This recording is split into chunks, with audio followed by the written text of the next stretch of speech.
launch FanStream Sports. 3, 2, 1. Let's start. Hello, sports fans. Welcome to FanStream Sports. Nothing but pure sports. This is the JP Show. JP, it is so good to hear you back on the air. Stand by. Now, here's JP. Oh, guess what? Nick is back, thank God. Thank God Nick is back. He doesn't look too bad. He's a little pale, but not big. Actually has more color in person than he does on camera. Welcome into a Tuesday edition of the JP Peterson Show. We got so much to get into. Is LeBron done? Have we seen the last of LeBron? Oh, if only. No, we have not. But we got Rays stuff to talk about. We got Buck stuff to talk about. We got Rays stadium news. I have news. I think it's pretty big. But it's not one of those open and shut, closed things that I can report. It's more of a feeling. I'll just tell you that by speaking with a couple of people yesterday. So that's all I can tell you. I'm being very Devin White cryptic today. I see that. You're coming I'm going to put out an Instagram like, ooh, I got a good one. I'll just leave it out there with a picture of the Tampa, skyline in a baseball stadium. Ooh, I got a good one. And then we'll stay tuned till after the show. Big news. After the game, big news coming your way. That's the big news? No, it's nothing like that. But, I think people should know. People should know. All right, and we got that. We do have Devin White stuff to talk about. Scott Reynolds penned a great letter of advice to Devin White. Certainly, kind of along the lines that we had Scott on last week, and we talked about this, and he put it down on pen and paper, and I think did a hell of a job. A lot of the stuff that we've been talking about per Devin White, it's pretty obvious stuff, really, but not to some. Not to some. And Kalijah Cansey throws out a 50-cent level first pitch for his and he debut. gets laughed out of the building by his teammates, by his own teammates. Man, in that's the bad. Rays club. That's not. That actually shows you got a pretty good bond with your boys when they can laugh at you when you make. Yeah, but that was Carly Rae Jepsen bad. If you recall hers in 2012, Kalijah Cansey. Greg Schiano bad. Oof. Speaking of Greg Schiano, we might get to that later. Yeah, we might. We might have to revisit memory lane a little bit there. Yeah, I got some good stories for you. Yeah, I got some good Think stories. TJ has any good stories there? Oh yeah, yeah. He was a piece of work, Greg Schiano. He really was. Super nice guy, by the way. Super nice guy. Oh, I'm sure he was. I mean, I wouldn't want to play for him. Well, we could trade horror stories. I think everybody could. Yeah, I mean, I wouldn't want to play for him or be under his, watch, employ in any way, shape, or form. But it's really super nice guy. Yeah. Like, I know a lot of people that know him. He lived in the area for a while, and everybody just speaks very, very highly of him as a man. He just really didn't know how to approach professional football players very well. No kidding. No kidding. He was a little misguided in that area. Let's just say that. Hey, before we go any further, though, real quick, I'm not going to go down memory. I'm not going to jog everybody about my weekend. Just know that Sunday was one of the worst days of my life. So this on is this earth. So it wasn't food poisoning. It was a stomach flu. This was a stomach flu. Casey had been dealing with this all week, right? Oh, she had it before you. She had it before me, and so I was taking. Gift that keeps on giving. I was literally taking care of her on Friday. Give it to me. Yeah, literally. I was taking care of her on Friday, and then it goes 2 days later. I'm like completely inept, and she's taking care of me, right? Which prompted the tweet that you had work. You told me, you're like, you can't clean up after yourself, and I'm like, if you can understand. Well, Ashley was beside herself. If you could understand. What is he, an 8-year-old boy? He can't make it to the toilet. His wife is cleaning up after him. I'm like, you don't know how severe. You don't understand how bad this was. This was a 7 hours of hell type deal, where I spent majority of that in the bathroom, bent over a toilet. Right, I threw up in the double digits. Is where I threw up on Sunday. Why didn't you have a bucket that you carried around with you? We didn't have a bucket that was big enough. This is so gross. It was all. We're breaking this down. I didn't mean to go. I didn't mean to go. Stomach flu right here. I didn't mean to go in this depth about it. What I was going to say is that for the first time in a long time, I did one thing. I sat at home for 2 straight days, Sunday and Monday, and did absolutely nothing. Nothing. Yeah. And I'm here to tell you today. It's great. I don't understand how we have an unemployment issue and a get off your ass issue in this country because that was awful. That was the worst thing I did this weekend, actually. You didn't like it? Was sit there and do nothing but stare at the ceiling for 2 whole days by myself. You couldn't watch the PGA Championship? JP, yesterday was the worst because Casey went back to school. Yeah. I was home alone all day. Oh, no. I'm telling you, I don't know how these people do it that are unemployed. I can't sit there like that. Yeah. Like, I felt like I needed to be here. Well, it's No, not I like they're couldn't- not doing anything. You know how many games of Dungeons and Dragons or roadblocks you can play in a day? I mean, they've got everything at their fingertips. You know, everything. Listen, Everything, listen, and I mean everything, is virtual. Listen, why would they leave the house? I am a little bit of a gamer. I have my PS5. Yeah. I tried to play it yesterday. I played it for like 15 minutes, Got and even I nauseous? got bored. You got bored? Even I got bored. I didn't know what to do with myself yesterday. Some people are just wired differently, bro. And luckily, you're wired to. I'm come, like, to I was come happy. To work, I was which happy is to nice come because in I today. don't think the fans ever want to see me do it again by myself. Yesterday, it was. Trust me, it was harder on me than it was on you people. Well, we've traded. We did have some very good interviews. We've yesterday. traded in between the technological issues. We had some great interviews yesterday, and we had fun on the show. So There you go. You make what you can. yeah. Instead of listening to 8-minute commercial breaks, you just have to listen to me bellyache about I can't hear somebody on my. I still blame Dan. It was Dan's fault. I couldn't have been. It definitely was his fault. As the technical guy here, I'm here to tell everybody. It wasn't Dan's fault. It It was was Dan's- Dan's it was fault. Dan's Maybe. fault. Okay. Who knows? Whatever. The funny, they could hear him, but I couldn't hear him. So how could it be Dan's fault? It was Dan's fault. But I couldn't hear him. I mean, everybody else could hear him. Whatever. All right, let's get into it. Before we get to the game last night and the Rays and all that stuff, I do want to say that obviously with this report that Dan Doyle was trying to buy the Rays or is trying to buy the Rays that came up this weekend, Dan Doyle Jr., owner of Dex Imaging, real estate developer. His father, Dan Doyle Sr., was an original member of the Rays ownership group with Vince Namoli. A lot of ties here. Dex Imaging has been a big sponsor of the Lightning, the Rays, and so I don't think he was very pleased that news got out. And he, does not want to do any interviews, doesn't want to talk about it.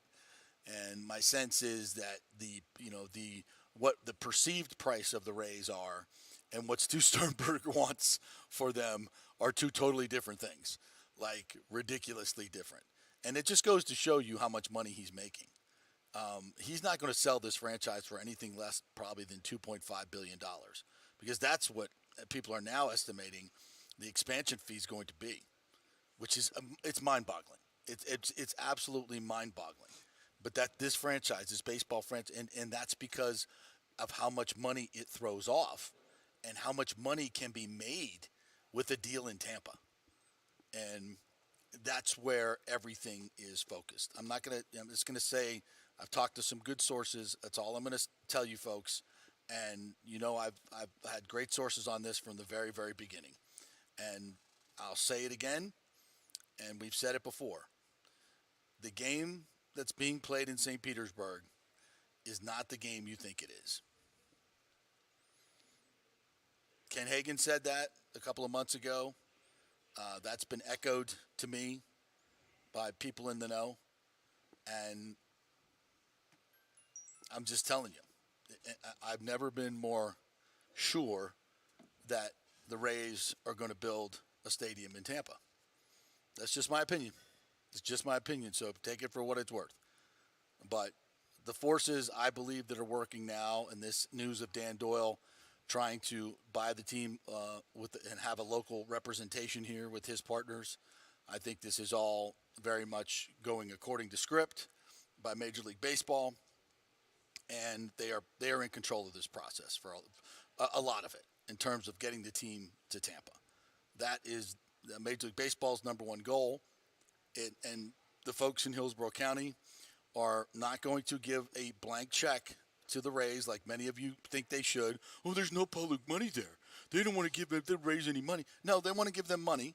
They want to give them money, but only money that is responsible to the taxpayers, that they can assure that they're going to get that money back, because there's a lot of money to be made in this deal in Tampa, this real estate deal, this development deal. Look at the prices for real estate condominiums, all these things, commercial real estate. You can't find it in South Tampa. It's very difficult to find it in South Tampa. And the prices and projections for a real estate development around a baseball stadium, an iconic baseball stadium in Ybor Marina, are astronomical. And Daryl Shaw has been working this deal for 5 to 7 years acquiring property. He's no dummy. He's no dummy. He's not going to spend that much money unless they have a pretty good feel that this is where it's heading. These are smart people. Dan Doyle's a smart guy, and he may be the one that gets this over the top to get the deal done in Tampa. I don't know that part of the equation. I don't. But it's interesting that his name has surfaced at this particular time. And he's got deep pockets, and he's a local ownership guy, which is exactly what Major League Baseball wants here. Why wouldn't they? Why wouldn't they? They want ownership here that is going to market the team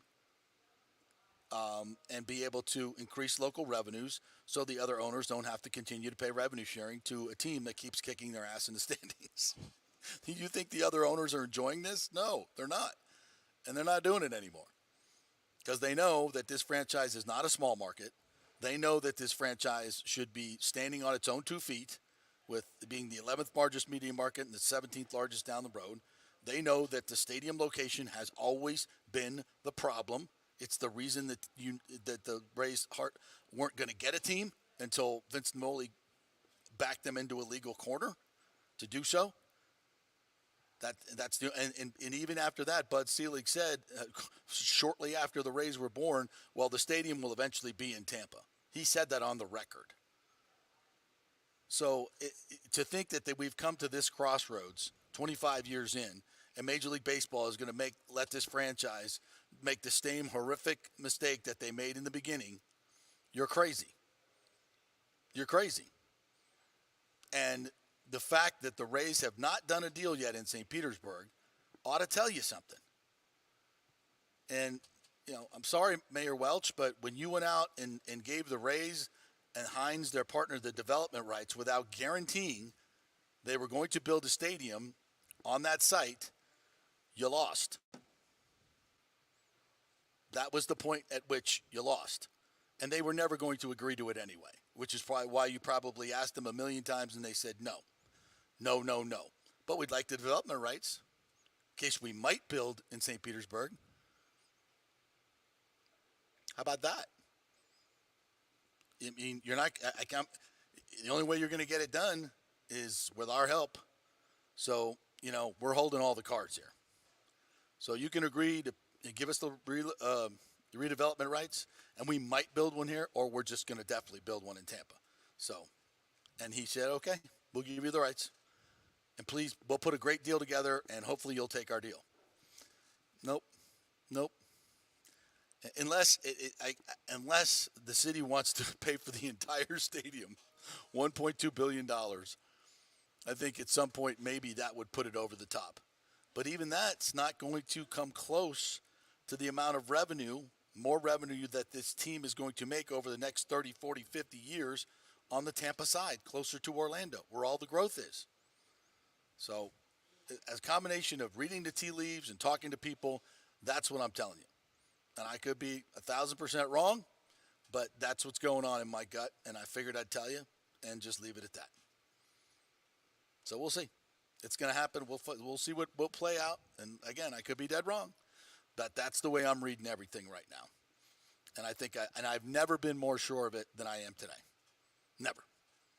So if it gets built in St. Pete, fine. It's going to be a disaster long term. It's going to be a waste of money. Same problem. By the way, how many were there last night? Oh, we've solved the riddle of attendance in St. Petersburg. We've solved it. We just have to market the team better.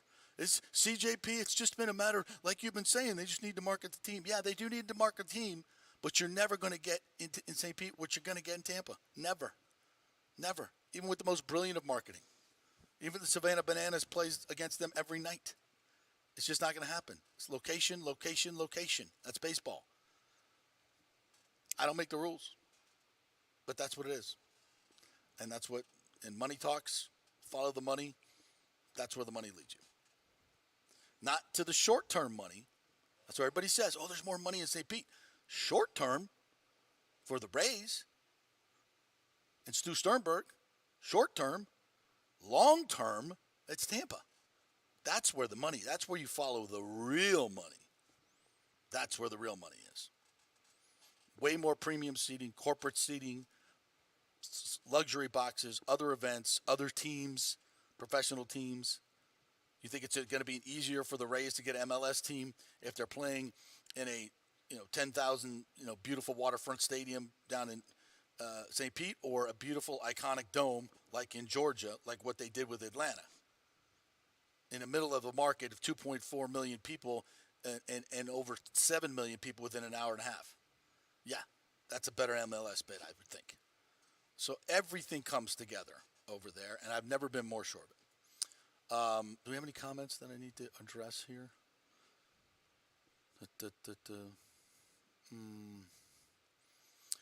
This is Richie P. I had no information on any of this stuff, but you could see this brewing. New ownership 2 years ago, and we tossed that topic around here on the JP Show. Absolutely.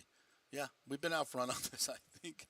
We take our shots, People come shooting at us, but I think we've been out front on it. If an ownership group has to pay a couple billion, then this team would be DOA after the purchase, says James. I mean, it's a huge problem. It's a huge problem, especially if Stu Sternberg decides to suck a lot of that income out of the team. Like I said, he got an advance payment, I think, on the first 10 years or maybe 7 years on the regional sports network contract, which used to be Fox Sports Sun, and now it's turned into Bally's. And one of the reasons Bally's went broke is because they pay out these ridiculous rights fees that were based on projections of keeping these cable customers. Well, the cable customers have gone away, so everything's up for grabs now. There's still money out there, but nobody knows how to collect it in terms of paying off these teams and these huge rights fees, which have been already negotiated and are locked in stone for the next 5 to 10 years. So, that could come out of a purchase, that money. And that new team would not have that money. And according to the lawsuit from his partners, that money has already been moved into a separate account that only he owns. So that money ain't coming to the new owners. So they'll be starting already with their hands tied behind their back, not having any regional television revenue, which is a huge source of their income, $85 million a year. So, yeah, that's not good. What does Richie B. Outside of the JP Show, the only other person who knew this shit was going to happen was Kreisman, and he tried to warn Welch. Oh, yeah, Mayor Kreisman. I know him. Sorry. I know him. Yes, you're 100% right. Why do you think Kreisman wanted to get that redevelopment thing done before his term was out? Because he knew what the Rays were going to do to Welch. He knew it. I knew it. We talked about it on this show.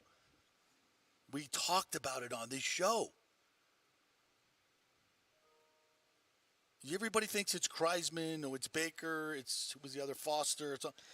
Stu's done it to all of them. All of them. Welch, we said, sorry, you're next. Stu's going to play you too. And I don't mean that derogatory towards those mayors. They knew what was going on. There's just nothing they could do about it, really, because the Rays are holding the cards in that lease. And now it's Mayor Welch's turn. The good news is this will all turn out good, because it's going to be the stadium in Tampa. It's going to be an iconic stadium. And hopefully there will be a new ownership group involved. Hopefully. By the way, to the point about the attendance last night, because this is what bothers me, is the attendance has been on the uptick all season long. Even during the weekday games, I don't recall them having a game under 10 grand or under 10,000 this year. Yeah. I think this was the first one. Yeah. Which that's a miracle, honestly. We're almost in June. Right. And so last night it was 8,857, and then it forces Rays fans to go into deflect mode and mop up mode, because then everybody from the outside, all of a sudden now everybody cared about the attendance numbers. That's not in this market yesterday. Of course, yeah. And the John Heymans of the world, the big baseball columnists, all had a problem with it yesterday and wrote pieces about it, like good thing they're the best team in baseball, And, and it's like we as a market have to pay for that, I guess, to see that all the time. And I think it's very unfair. And, to the point of why it was low last night, I'll give you the answer. And I'm sure that's not the only reason why it was low last night. You were bound to have some kind of a drop down eventually. Yeah. But it is exam week around here in these counties. So Graduation's going on. I think that's a valid reason for maybe it was a little bit lower yesterday than maybe you were expecting, because this is Toronto coming in. Like, this is And it's kind of a tweener series too, because if you're going to buy tickets, yeah, right? you want to go to this weekend. You want to go to Glasnow's coming back. Dodgers, and then you had another weekend series preceding it. Yeah, it just kind of it's in no man's land. Yeah, it's kind of and here come the Blue Jays, who we see a lot. Yeah. There's not. You mean to tell me there was no demand to see Kevin Kiermaier's return? You mean to tell me that? They didn't come out in droves. Oh, so sad. That was one thing. When they started playing the tribute, he jumps out of the dugout. Oh, yeah, I know. He jumped out of the dugout. He couldn't just, put one foot up on the field and raise the cap. He had to jump out, and he had to sprint. I thought he was going out onto the field. I thought he was going to run to center field and put his little eye black on, and we were going to have a redo. Here we go. Get the shooters out. Flip the glove. I thought we were going to do everything. Maybe just do one more leap up against the wall for good measure. Man. Act like he came down. Oh, that would have been great. Don the hat. Oh, man. Could have got one of the other outfielders to throw a ball so he could reenact it. Damn. We could have had him freaking try to outleg a double that he should have just left for a single. He could have jammed his finger. We could have gone down the whole. We could have gone 10 years. We could have done last night. He could have said, "Stop the video. I got an eyelash in my eye. I can't watch it." Oh my gosh. That's so bad. I can't believe you just made me do that. How did you suck me into that disrespectful tirade? I didn't make you do anything. On Kevin Kiermaier. How did you suck me into that? That was awful on your part. I had to get it in last night. Oh my! You even made me participate in that. I had love to get Kevin it in. Kiermaier. You know what he did though last night? Thank goodness. He did ditch the eye black. He's ditched the eye black, and he's replaced it with his nice little Oakley goggles and everything. Hey, I'll tell you this too. That's a different swing I saw last night too. It's a much more level swing. Yeah, thank you for doing that in year 12, bud. Yeah, much more. He's hitting 300. I'm like, well, of course he's hitting 300. He's not swinging the bat at a 45-degree angle anymore. Like, what a brainstorm this is. I meant to say that, by the way. I thought, what are you going to do? Lay down a drag bunt, and then I'm going to lose my mind. To that point, I meant to bring it up. If he lays down a drag bunt in this series, I swear to God, I'll go out there and strangle him. I literally told him to do that in the studio. Now who's being disrespectful to Kevin Kiermaier? Sorry, he started it, Kevin. I am not in control of my emotions. Well, I meant to say this yesterday on the show, but obviously I could not make it. To the point of the Milwaukee series, when I saw Willie Adames hit 2 home runs in this series, my first thought was, oh, now you can hit in the Trop. Oh, now you can. You're seeing better now, aren't you? Well, that's because they got him contact lenses when he went to Milwaukee. He's blind as a bat while he was here. It's like apparently he was going to the same eye doctor as Jameis for the first 5 years of his career. He had 20/80 vision. People were like, you might want to get, I don't know, some contacts maybe. I don't know. You're throwing 20 interceptions a year, perhaps. If you could see, it might work better. Sorry, Jameis tirade there. Yeah. Oh, I got LASIK. Wow, year 5. That's brilliant. I don't know. Could have cost you $150 million, but I don't know. You think? I don't know. Could have got a deal with Optograph. They probably would have traded it out for a little, so you could see down the field. Is that a gold jersey or is it white? Let me squint and see before I throw the ball. Oh, my goodness. This show's already off the rails. Richie said KK was waiting for confetti to come from the rafters. I was told there'd be confetti. What the hell happened? I'm not going back in the dugout until I get my confetti. He's like, where was my clip of where I said I was the best defender in the game? Where was my clip at? I didn't see that clip thrown in there. Yeah. We burned that from the archives now? I made that, proclamation. I want to make it's on the record, baby. Damn. When I say I'm the best, I'm the best. Damn. It was so satisfying, though, to see Jose Siri hit a bomb in the vicinity of Kevin Kiermaier yesterday. Oh, he did. That was a bomb. A bomb. Yeah. And Kevin Kiermaier could not get to that one. Go get that. All right, we should probably just restart and hit a break and then come back. We on need the to other hit a side. break because your computer looks like it's just it's taking a you-know-what right here. Kevin Kiermaier said, "I've had enough of you. I've had enough of you, pal." I think I passed my stomach flu onto your laptop. You here. may have done that too. Yeah. We'll be back. We'll fix this. Trust me. I know what's going on here. Anybody who fixes computers, hit me up. And won't take it away for a month. It won't take it away for a month. Like some people that will go unnamed. Yeah, exactly. Hey, you get free warranty with this. Yeah, just bring it in and we'll fix anything. Yeah, just have to leave it for 3 months. All right, back in 3. Of getting older, lower sex drive, fatigue, hot flashes, moodiness, or you just don't feel like you had the vitality you once had. It's a chronic problem here in the United States. You're not just getting old, it's likely low testosterone. Studies over the last 20 years show a shocking decline in younger males aged 16 to 39. Older men have seen a sharp decline as well, so do something about it. Go see my friend Christopher Lugo at Bay Area Modern Medicine. Look, testosterone replacement is not a frivolous treatment. It takes a professional, targeted approach that focuses on total body wellness, vitality, and emotional stability, not a one-size-fits-all approach like many clinics use. They will monitor your blood work and adjust your treatment as needed for optimal results. Folks, I've been on testosterone therapy for over 6 years, and it is a life changer. You will feel and look better than you did 10 years ago. Give them a call at 844-977-3477 or go to BAMMC.com. Tell them JP sent you for priority scheduling. That's 844-977-3477 or BAMMC.com.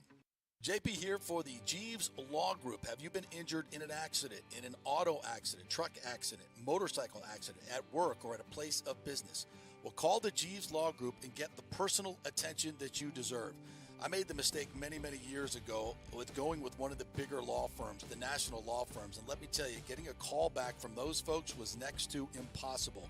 Weeks and weeks would go by, never get a call back. That doesn't happen with the Jeeves Law Group. Personal attention is what they're all about. When you call the Jeeves Law Group, you will be part of the family. They will represent you in a vigorous and aggressive way against the insurance companies. These larger companies will promise bigger settlements, but it's the Jeeves Law Group that will get you the best results. If you're tired of dealing with these bigger law firms, check out the Jeeves Law Group. Go to JeevesLawGroup.com, tell them JP sent you, get a free consultation. It's the Jeeves Law Group. Scott Jeeves has been representing clients in the Tampa Bay area for over 25 years. Give them a call. It's a free call, 727-894-2929, or go to JeevesLawGroup.com. During COVID, over 1.7 million people were added to the Florida Medicaid rolls, but as of April 1st, 2023, most of these people may not be eligible for the Medicaid coverage and will lose their health plan. If you have been notified you are losing your coverage, don't freak out. It's very likely you can apply for a federal subsidy under the Affordable Care Act. Just call 877-652-0244. Our representatives will walk you through the whole process, get some basic information on your income, number of kids, and then they'll find a plan that best fits your needs. In fact, with the new laws, 90% of Americans qualify for reduced or free health care. You can select great plans like Florida Blue, that's my carrier, love them, paying $800 left after making the call. 877-652-0244. Our highly trained professionals know all the intricacies of the new laws. They will do all the work, you save tons of money. So if you're being dropped from Medicaid, fear not. Call 877-652-0244. Get real health insurance, free doctor visits, free blood work, no deductibles. 877-652-0244. Coming back at you. Now, more with JP on FanStream Sports. It's only just begun. The 3-2, there's a drive. Deep into left center, and now it is out of here. Home run. Siri makes the turn at first. Put on the brakes for a moment, and then he saw the home run. Yeah, I thought that one was off the wall because it was in that little area in left center field where they have the white line right above that. So I will say that was a bold pimp job of him. Yeah, it was. There. He went full blown on that, and then I saw the trajectory of the ball, and I'm like, that ball's not getting out. Wait a second. And that even got me, too. I didn't know that white line existed over there. Yeah, I didn't either. Is that something new? It has to be new. I mean, what are the odds, by the way, you get 2 home runs in that same area last night? I feel like I never seen home runs hit there. No. He hit his there off that wall, and then Merrifield puts his right in that little triangle that exists between those 3 walls. I've never seen that before in the same game. Yeah, that was bizarre. But again, 3 homers last night for the Rays? 3 homers last night. Was that the 15th or 16th time they've done that this season already? They've got 10 guys that have 9. Is it 9 or more homers? 10 guys. Yeah, it's 5 or more, and it's an MLB record. I think it's more than that now. It might be. I think it's more than that. I think we're building more of it now. Yeah, that's ridiculous. Whatever the number is, they're the first team to do it in 50 games or less to start a season. That's unbelievable. Yeah. I mean, and that's what's just crazy about it. It's everybody chipping in. Nobody's having this ridiculous year, but even the guys that are part-time players like Rayleigh are raking. That was a freaking seed he hit last night in Siri. I don't know. I don't know what other teams are doing in player development, but damn, how did the Rays just find these players? I know. I looked up Jose Siri today because I was like, I've never really gone deep on where this guy came from, and I found it funny. This guy was signed and waived 3 times by 3 different organizations in 2020. So while the Rays were on the national stage in a World Series during the pandemic year, Jose Siri was a non-factor in baseball, cut 3 times of teams, latches on with the Astros, and the Rays go and acquire him to replace Kevin Kiermaier.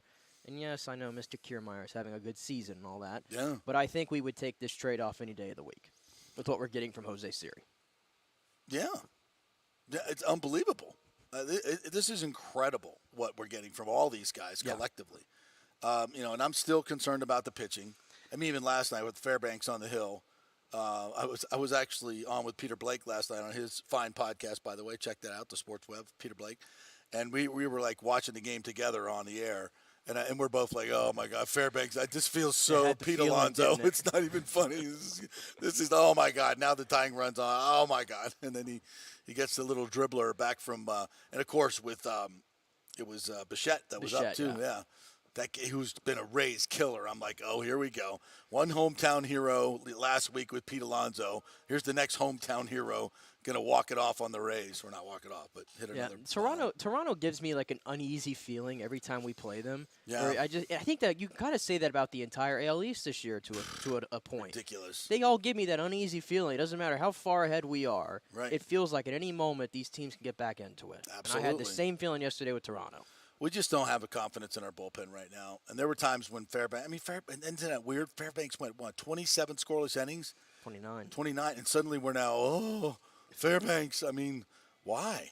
It's just this team has got that vibe now that their bullpen is just not getting it. No, the bullpen's not getting it right now. I think they had surpassed the A's for having the worst bullpen in May. I think they might be interchanging with them right now. Right. Remarkably, though, the starting staff is still number 1 in all of baseball, and they're the only team with a sub-3 combined ERA in the starting staff. Yeah. And you got another outstanding outing last night from Josh Fleming as well. I thought Josh was great last night. Yep, he was. He's been great since the Washington start when we all had the pitchforks out, remember? Send him back to Durham. He's not a Rays pitcher. Right. He's been great ever since. This rotation has held itself together, at least. It has. Yeah. It's now you get Glasnow back. Cool. Now you get Glasnow back. And he is chomping at the bit. We got a little sound from Mr. Glasnow. Looking good. He's got the hair. Oh, look at the lettuce. Look at the lettuce is in mid-season form. Baseball. Look at that. All right, Tyler, I guess just first of all, how excited are you to be back this weekend and pitching again for this team? Yeah, really excited. It's been a while, just doing the rehab stuff, going and doing all the minor league stuff again. I'm just glad I'm feeling good and ready to go. I was going to say, how do you feel? I mean, 6 innings, 6 strikeouts in Durham would certainly indicate that you feel up to par. Yeah, I feel good. It was just nice getting that rhythm back and then kind of being on that 5-6 day routine again, doing the 4 innings and then going back out and doing 6. So it's just good to get back on that. I don't know, that wheel again, that routine. So everything's feeling good. Was there a point or something that happened that you knew you were ready? No, I think there was that one start where I felt a little off and I was like, maybe I'll just postpone this one. And then I think after that, that 4 inning one, I was like, all right, I feel good again. I kind of got into that compete mode. I'm not in practice mindset anymore. I'm just going out there trying to get guys out. So yeah, probably after that last, not this one, but the one prior. What's it going to be like to join a team that's already kind of in motion and off to a good start? It's good, yeah. It's better to join a team like that than one that's not in motion and doing bad. So it's been nice to just watch the guys go out and play well. And I've said it before, like it just makes it less stressful, I guess, for me, just to know that we have so many guys that can come and like just start and do well. Just I'm glad I can come out and help when I can. But it's good to see everyone just playing well, even when I'm not there. Obviously, this is their decision ultimately, but given when you're starting, do you feel like you're kind of reins free, just go the rest of the season? I don't know. Yeah, I have no idea. I think I went 6 last time, so I'm assuming like a pitch counts there. I really don't know. I'm just gonna try and pitch each inning, and then when they tell me to go out, I'll go out, and if they tell me not to, I won't. That's kind of how it is. Yeah. How much of the past injuries weigh in on your head, or do you try to block that out when you're trying to get back here? Not really thinking about it. Just kind of go pitch, just like each start, and then kind of take each start for what it is. What have you thought, you kind of addressed this a little bit, but just of the way this team has been playing, clicking on all cylinders, offense, defense, pitching, everything? Yeah, it's awesome. Like I said, it makes my life less stressful. I'm not like if we lose in a bunch, I'm at home like, oh my God, I gotta and it's always like I always want to get back as soon as I can, but it's nice to have them go out and play well. And it's like she said, just coming into a team that's already like well-oiled and doing well. I'm just glad I can jump in and be in the rotation. Well, he sounds mentally ready to go. There's no question about that. I think he answered everything correctly, and I think he answered it with conviction. Just reading between the lines, and I've told you many times, having been in this business for a long time, you can tell when guys are faking it and when they're not. Mm-hmm. And my verdict on that is not. He's ready to go, and I think he's focused. Now, to the question of, do you think about the past injuries? Well, I will tell you this: his sports scientist, his mental coach, is telling him, don't. But it's impossible. I don't care how much meditation you do. It's going to be creeping into his head when he feels a little twinge here and a little twinge there, because that's just pitching. That's just everyday stuff. This is going to hurt. That's going to hurt, and then it just goes away. But sometimes it doesn't go away. Yeah. And that's been way too many times for Tyler Glasnow. Well, I will say, when we were talking about Tyler Glasnow, his return, even probably 2-3 weeks ago, we were talking about how he's coming into a dire situation we were almost talking about with the pitching staff.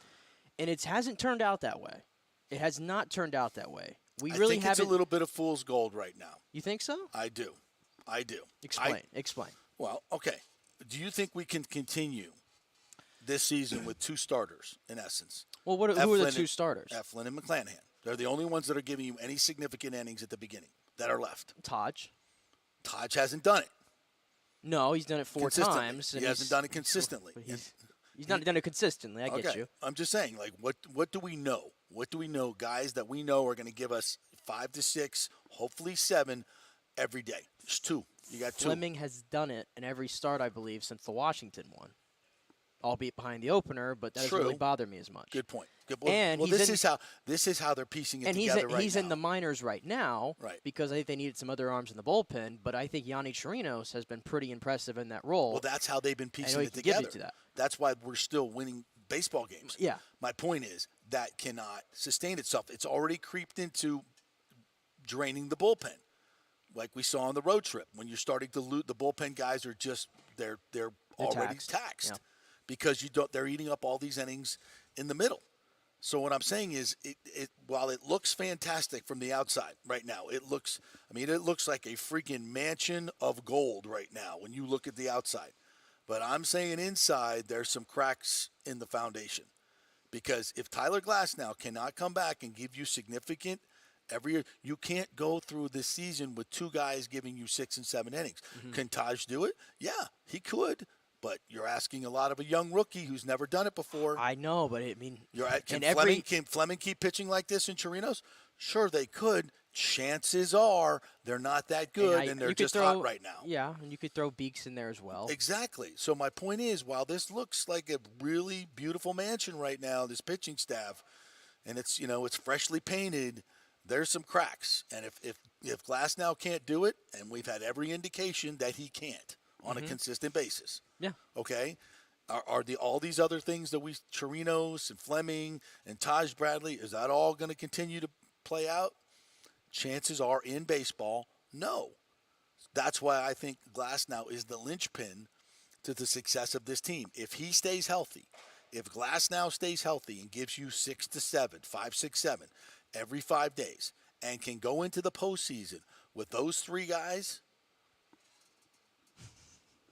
We're not talking about fool's gold then, are we? No, then that mansion is starting to, they're patching up the cracks. That's why I think Glasnow is the absolute linchpin to this entire season. He saves your bullpen. He can be a dominant number one starter.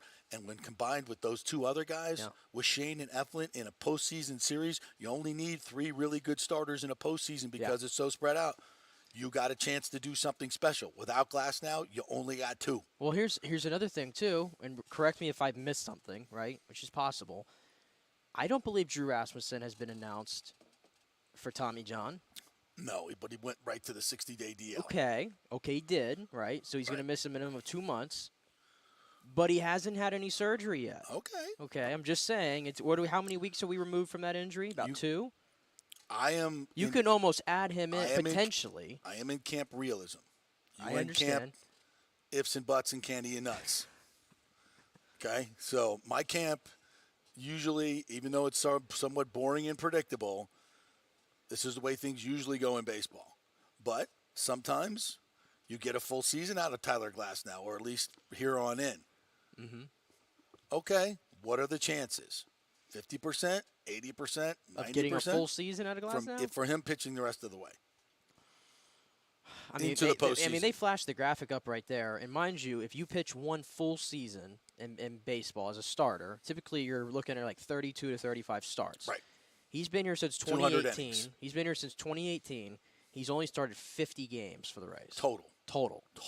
That's it. And the only full season, 5 seasons. The only full season he made it through was the pandemic season, and that was his worst season. And that was an abbreviated season. And that was the abbreviated season. So the chances are low. Like, I don't have any doubts, and I don't think you do either. If Tyler Glasnow is healthy, I know what I'm getting. Yes. I know what I'm getting. And I'm getting a guy who, you see McClanahan, he takes the ball every 5th day, and you see what he does. A dominant number one. I'm getting I'm adding another number one to this team. I've said in some respects, I feel like Glasnow, maybe McClanahan has changed that because he's added this crazy changeup. Before this season, I would have told you, I think Glasnow actually is better stuff than McClanahan. I think McClanahan might have changed that with this whole little changeup he's got now. But given the way Glasnow has pitched, and I know it's small sample sizes, I think at times he's been the better guy. Regardless, when he's really at matter. His best, he's at better his than best. Shane's best. That's just my opinion.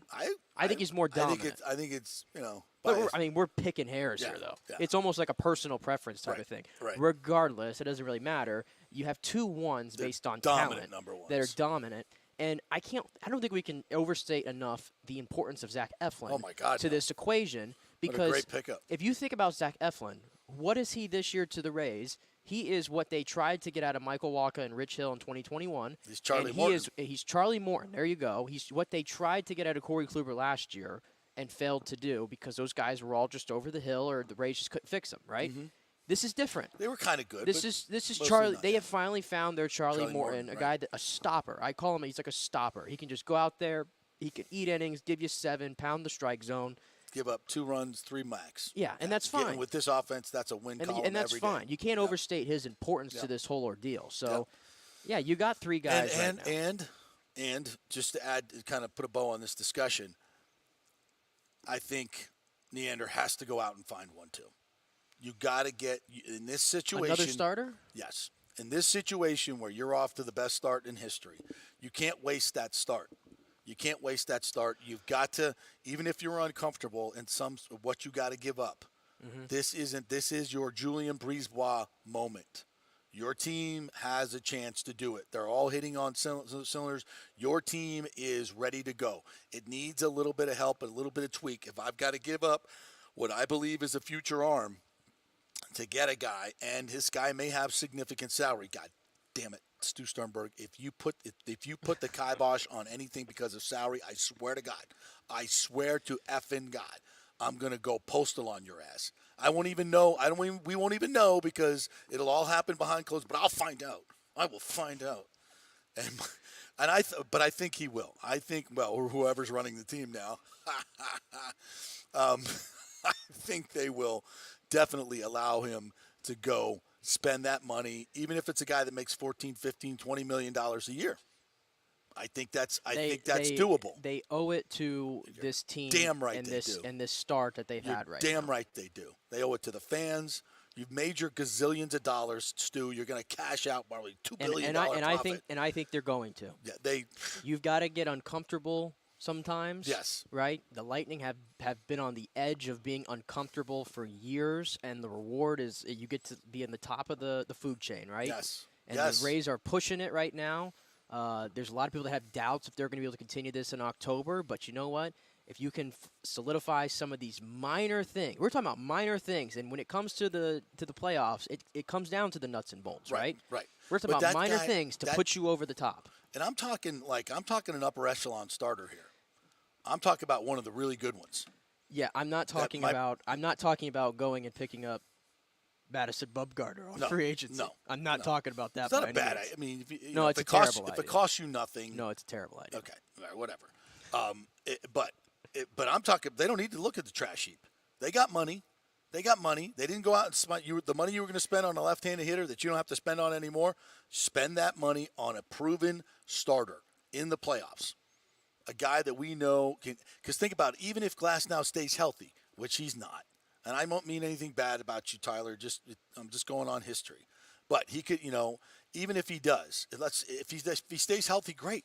You got him, you got Eflin, you got Shane. You got another fourth. You got a fourth guy that's number one with this offense. Finally, that's a team I think has a shot to win a World Series. I still think they have a shot even as constructed as is. No, they don't. I think they do, but I'm finding something to put them over the hump.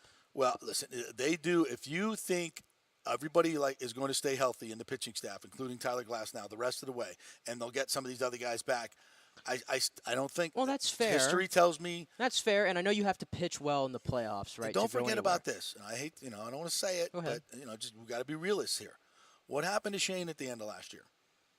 He burned out a little bit. He did. But he wasn't the same guy. True. He wasn't the same guy. True, but to your point, I don't think he's been as dominant this year as maybe he was last year during the first half. So you're saying he's cruising more. He seems to me like he's in a cruise mode. Yeah. He's in that he's reached that upper echelon where he can just go out there and do his thing every day. He doesn't have to really Last year it looked like everything was max effort. Yeah, and he's not. Everything was max effort. He's not. He's even had curtain outings where like his velocity's down a little bit, and he's just guiding through it. Yeah. He's found a nice little comfort zone, maybe so he doesn't that's endure where that burnout. and then when you get there as a pitcher, that gives you the longevity. Exactly. So I'm not saying he can't do it, but again, I'm talking about what we have seen. Yeah. What is the evidence that we have seen? Tyler gets hurt again. Shane gets a little burnout at the end. Our bullpen is taxed at the end. Well, that's been our these are, MO. well, these are what's ifs and what'd you call them? Ifs and buts and candies and nuts. Ifs and buts and candies and nuts. They're all ifs and buts and candy and nuts. But again, my main point is Glasnow is the linchpin. Glasnow is the linchpin.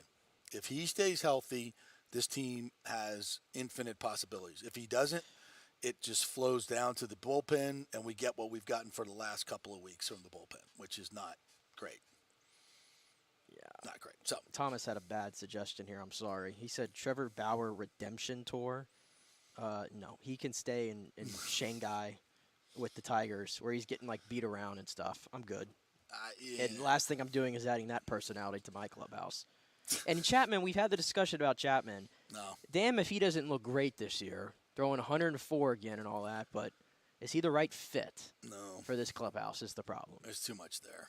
There's too much there, and the Royals, I feel like, are in a position where they could – the Royals are in a position where they could really hold him hostage for a lot, I think, and that would probably be where the Rays would be like, no. And even I would probably be like, no. Yeah.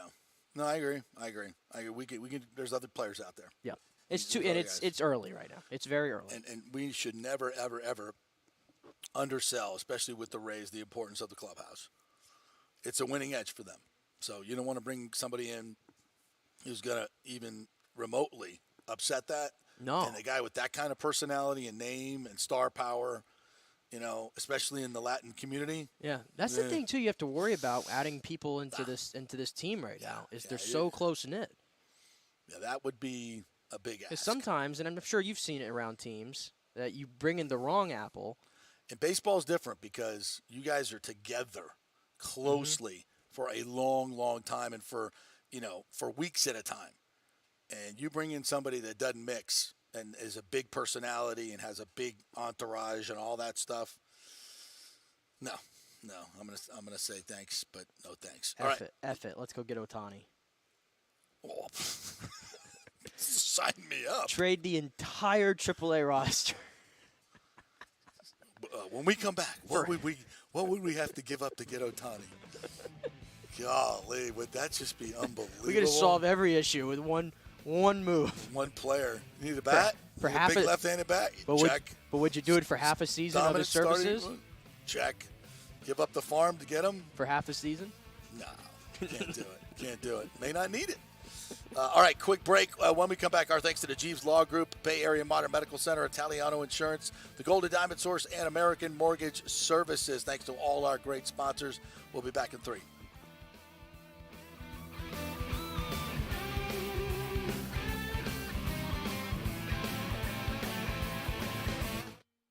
This is for all you guys who don't want to go to the gym and do 5,000 crunches. At Bay Area Modern Medical Center, you can get on the new True Body machine where you can reduce fat and tone up your muscle. It's like doing 54,000 crunches in just 15 minutes. Define your body as you see fit. True Body offers personalized muscle stimulation that delivers the equivalent of those 54,000 crunches in just 15 minutes. Just get in touch with them at Bay Area Modern Medical Center, BAMMC.com. Chris Lugo and the team over there will set you up on True Body and get amazing results. Non-invasive with comfortable and little to no pain and zero downtime. You can isolate and target those areas that you want to improve and treat multiple areas simultaneously. It's an amazing machine, so check it out at Bay Area Modern Medical Center, BAMMC.com. Well, Fitz the mortgage guy did it again. A listener heard his ad, was going to another big bank, but called Scott Fitzgerald at American Mortgage Services of Tampa, and Fitz saved him $618 on his monthly payment. Are you kidding me? Folks, that's big money. Rates are going up, they're going down, they're going all over the place. Scott will shop your loan and save you lender fees and get the best rates. Email him, scott@amstampa.com, or call 813-294-7595. That's Fitz the mortgage guy. Lots of stuff going on right now, and these rates are going all over the place. You need somebody knowledgeable in the market that will work hard for you and get you the best deal. That's my man, Scott. He's done 3 loans for me, done thousands of loans for local folks here, works with a lot of the coaches and players in the area. He's the guy. 813-294-7595, or go to scott@amstampa.com. Insurance coverage can be confusing and expensive. I mean, where do you start? Which companies can you count on to pay out fast and fair? Well, call the great folks at Italiano Insurance. It's a family-owned business. Jeff and Nat Italiano are carrying on the 60-year-plus tradition of giving amazing customer service and giving back to the community through their annual backpack drive for needy students and their support of the local pediatric cancer patients. But it's the customer service that sets them apart. They can shop all your insurance needs and save you big-time money. Don't hop on the internet and waste time looking at some bogus reviews. Talk to knowledgeable agents and not some voice-generated robot. These are confusing times for homeowners, and Italiano's team of experienced professionals can provide the right coverage for every situation: home, auto, business, life. It's Italiano for all the pieces of your life.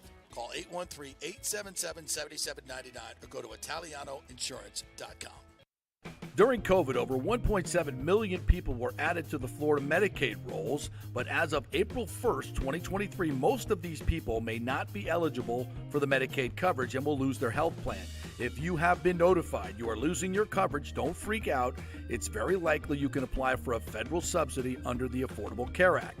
Just call 877-652-0244. Our representatives will walk you through the whole process, get some basic information on your income, number of kids, and then they'll find a plan that best fits your needs. In fact, with the new laws, 90% of Americans qualify for reduced or free health care. You can select great plans like Florida Blue, that's my carrier, love them, paying $800 left after making the call. 877-652-0244. Our highly trained professionals know all the intricacies of the new laws. They will do all the work, you save tons of money. So if you're being dropped from Medicaid, fear not. Call 877-652-0244. Get real health insurance Free doctor visits, free blood work, no deductibles.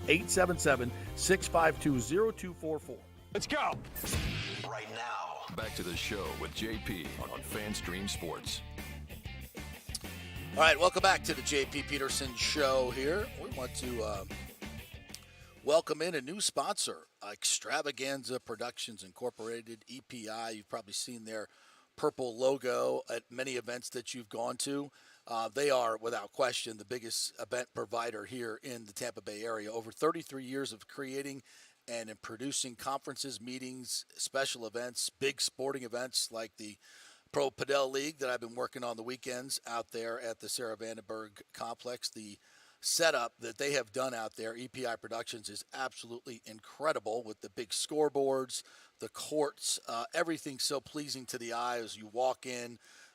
These big structures, just making the event look as big as it is. And that's what they do at EPI Productions. They make your event look big. They know how to do it. They have extensive inventory of AV, lighting, and decor. They make things on demand. Like they have this Game of Thrones replica chair that they can bring to your event. I've been in their warehouse. It's like an absolute candy store of just props everywhere. Every big event you've ever been to, EPI Productions has probably been a part of it in some way. But they can do your event, whether small, big, whatever it is, sporting events, large and small meetings and conferences, fundraisers, entertainment events, branding events, grand openings. If you're looking at doing a fundraiser and you want it to look big and you want it to sound good and everything be professional, Extravaganza Productions are the folks to make it happen. So just Google Extravaganza Productions, or you can email me, JP at the JP Peterson Show, and we'll put you in direct contact with the great Paul Thomason, who is the big boss over there. We love Paul, and they do an amazing job. Extravaganza Productions, folks, whether you have an event, big, small, whatever, and you want to create something completely new, they can do that. They fabricate all these things, like my little anchor desk at the Lightning, you see me in front of. They did that one too. They did so much. So give them a call. Just go to Extravaganza Productions Incorporated. Just Google it. You'll find the folks, or you can email me directly, jp at the jppetersonshow.com. So welcome aboard, Extravaganza Productions, Paul Thomason. Love you guys over there, and Dolly and Juliet, everybody over there. We thank you guys so much for your support over the years. And welcome aboard as a sponsor. So there you go. All right, let's get an update on what's going on over at OTAs, my friend. I know you're perusing the internet here.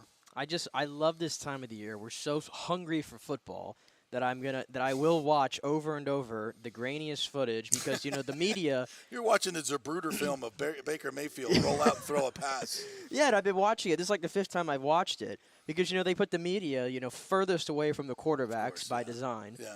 And now I get to break down every single nuance of Baker Mayfield's throw in his little creamsicle jersey. Yeah. That's the time of the year we're in right now. But yeah, first day of OTA, some notable absences for the Bucs. No surprise, Devin White is not there. And we were getting this from Pewter Report. We're from Pewter Report, by the way. Yes. Great folks. Follow them on Twitter to get all the information and great pictures and videos they got coming out right now on Twitter. Yep, we have no Devin White, no Mike Evans, no Levante David. No Devin White. No Ryan Jensen, no Shaq Barrett, no Vita Vea, no Carlton Davis, and no Jamel Dean. So most of the veterans not there. The few main veterans who are participating today, Chris Godwin is out there. Oh. Antoine Winfield Jr., Rashad White, and your new left tackle, Tristan Wirfs. How about that? Interesting. There you go. Interesting. So I was shooting a promotional video yesterday with the great Thaddeus Bullard, Titus O'Neil. He is the best. I was the cinematographer in this case. Interesting. Yes, I came up with the whole concept, and we had some Hooters girls involved. It's very good. I think it worked out very well. Thanks to the folks over there. So anyway, I made the mistake. We were talking football as we're walking through the stadium. I made the mistake of suggesting that Baker Mayfield had the inside track to the quarterback job, forgetting my folly here was that old Thaddeus Bullard played for who? Your Florida Gators. And he's like, whoa, not so fast, my friend. I think my man Kyle Trask might have something to say about that.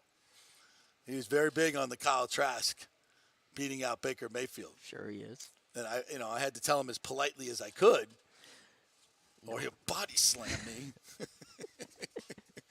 that. But me, I've said it on this show. I'm interested to see what Trask can do. I really am, because if Trask beats out Baker Mayfield, that means he's really good.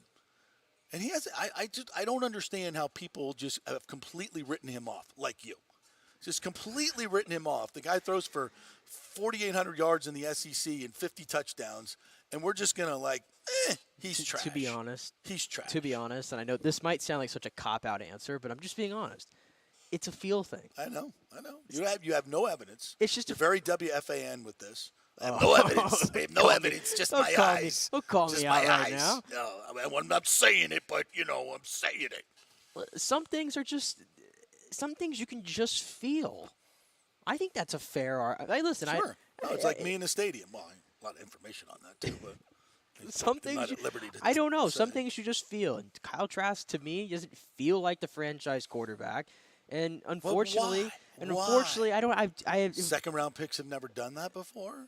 Jalen Hurts. There's a lot of second round picks who haven't turned out either. I get it, but there's the guys. Every time he was given the big games, almost beat Alabama in the SEC title game. He can run around. He's got a good arm. Not a fantastic, but he's got a good arm. The guy can play. Look, I think Baker Mayfield's more suited for this offense and has 5 years. I don't think he has enough zip on his arm. I'm in that camp. If you're looking for any reasoning from me other than feel, I don't think he has enough zip over his arm. When he played against the Falcons, I thought he showed plenty of zip, but it was inaccurate. The guys weren't open. He was a little bit inaccurate, but he wasn't. The guys weren't open, so you can't throw it there; they'd get picked. So anyway, but I would have liked to see him for a whole game against the freaking Falcons. I'm not gonna say any argument I have is like iron lat. I mean, I don't know. That's my point. At the end of the Nobody day, knows. Nobody knows. Because for 2 years, even though I kept saying for the record all the time, he wasn't able to beat out Blaine Gabbert for 2 years at the back. Even though I kept saying that, you've pointed out and other people have pointed out, okay, well, there was no way he was ever going to be the backup because Tom Brady's backup was always going to be Blaine Gabbert regardless, okay? So I heard that argument. And when I hear that argument, then it's like, okay, well, I have nothing else to say. I don't actually know with Kyle Trask. But I'm just wondering how much better does he have to be throughout this whole process, these next 3-4 months? How much better does he have to be than Baker Mayfield to get the job? That's my question. A lot. Like, is it are we talking little margins here? Because I have a feeling if they're anywhere close to each other, right, or even if Trask is ahead slightly, I have a feeling they're still going to lean Baker. Yeah. I agree. And that's why I politely and also I'm trying to also keep in mind, and everybody at Florida tells me this every time I mention this to somebody who covered Florida.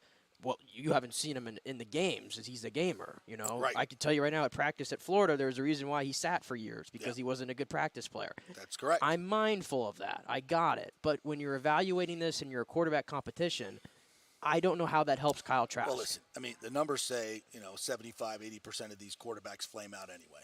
Right? Playing quarterback in the NFL is tough, right?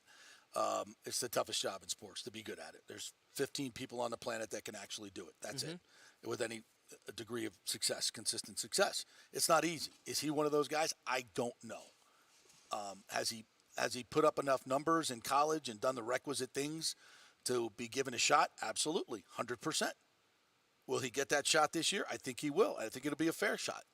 Baker Mayfield's going to have to be good to beat him out. And I think Baker Mayfield's a pretty good quarterback when put in the right situation, as a lot of guys can be. A lot of it is what's around you, the culture that is set. So I can't wait. My popcorn is ready. And I'm even looking forward to preseason games. I'm looking forward to, any in training camp, 11 on 11s I can see. I want to see him grow. I can't wait. Yeah. And listen, there was a point in training camp last year where I saw, last 2 years, I saw some really good stuff from Kyle Trask. Yeah. And then there was some, when the competition got ramped up a little and the other teams came in, he didn't look as good.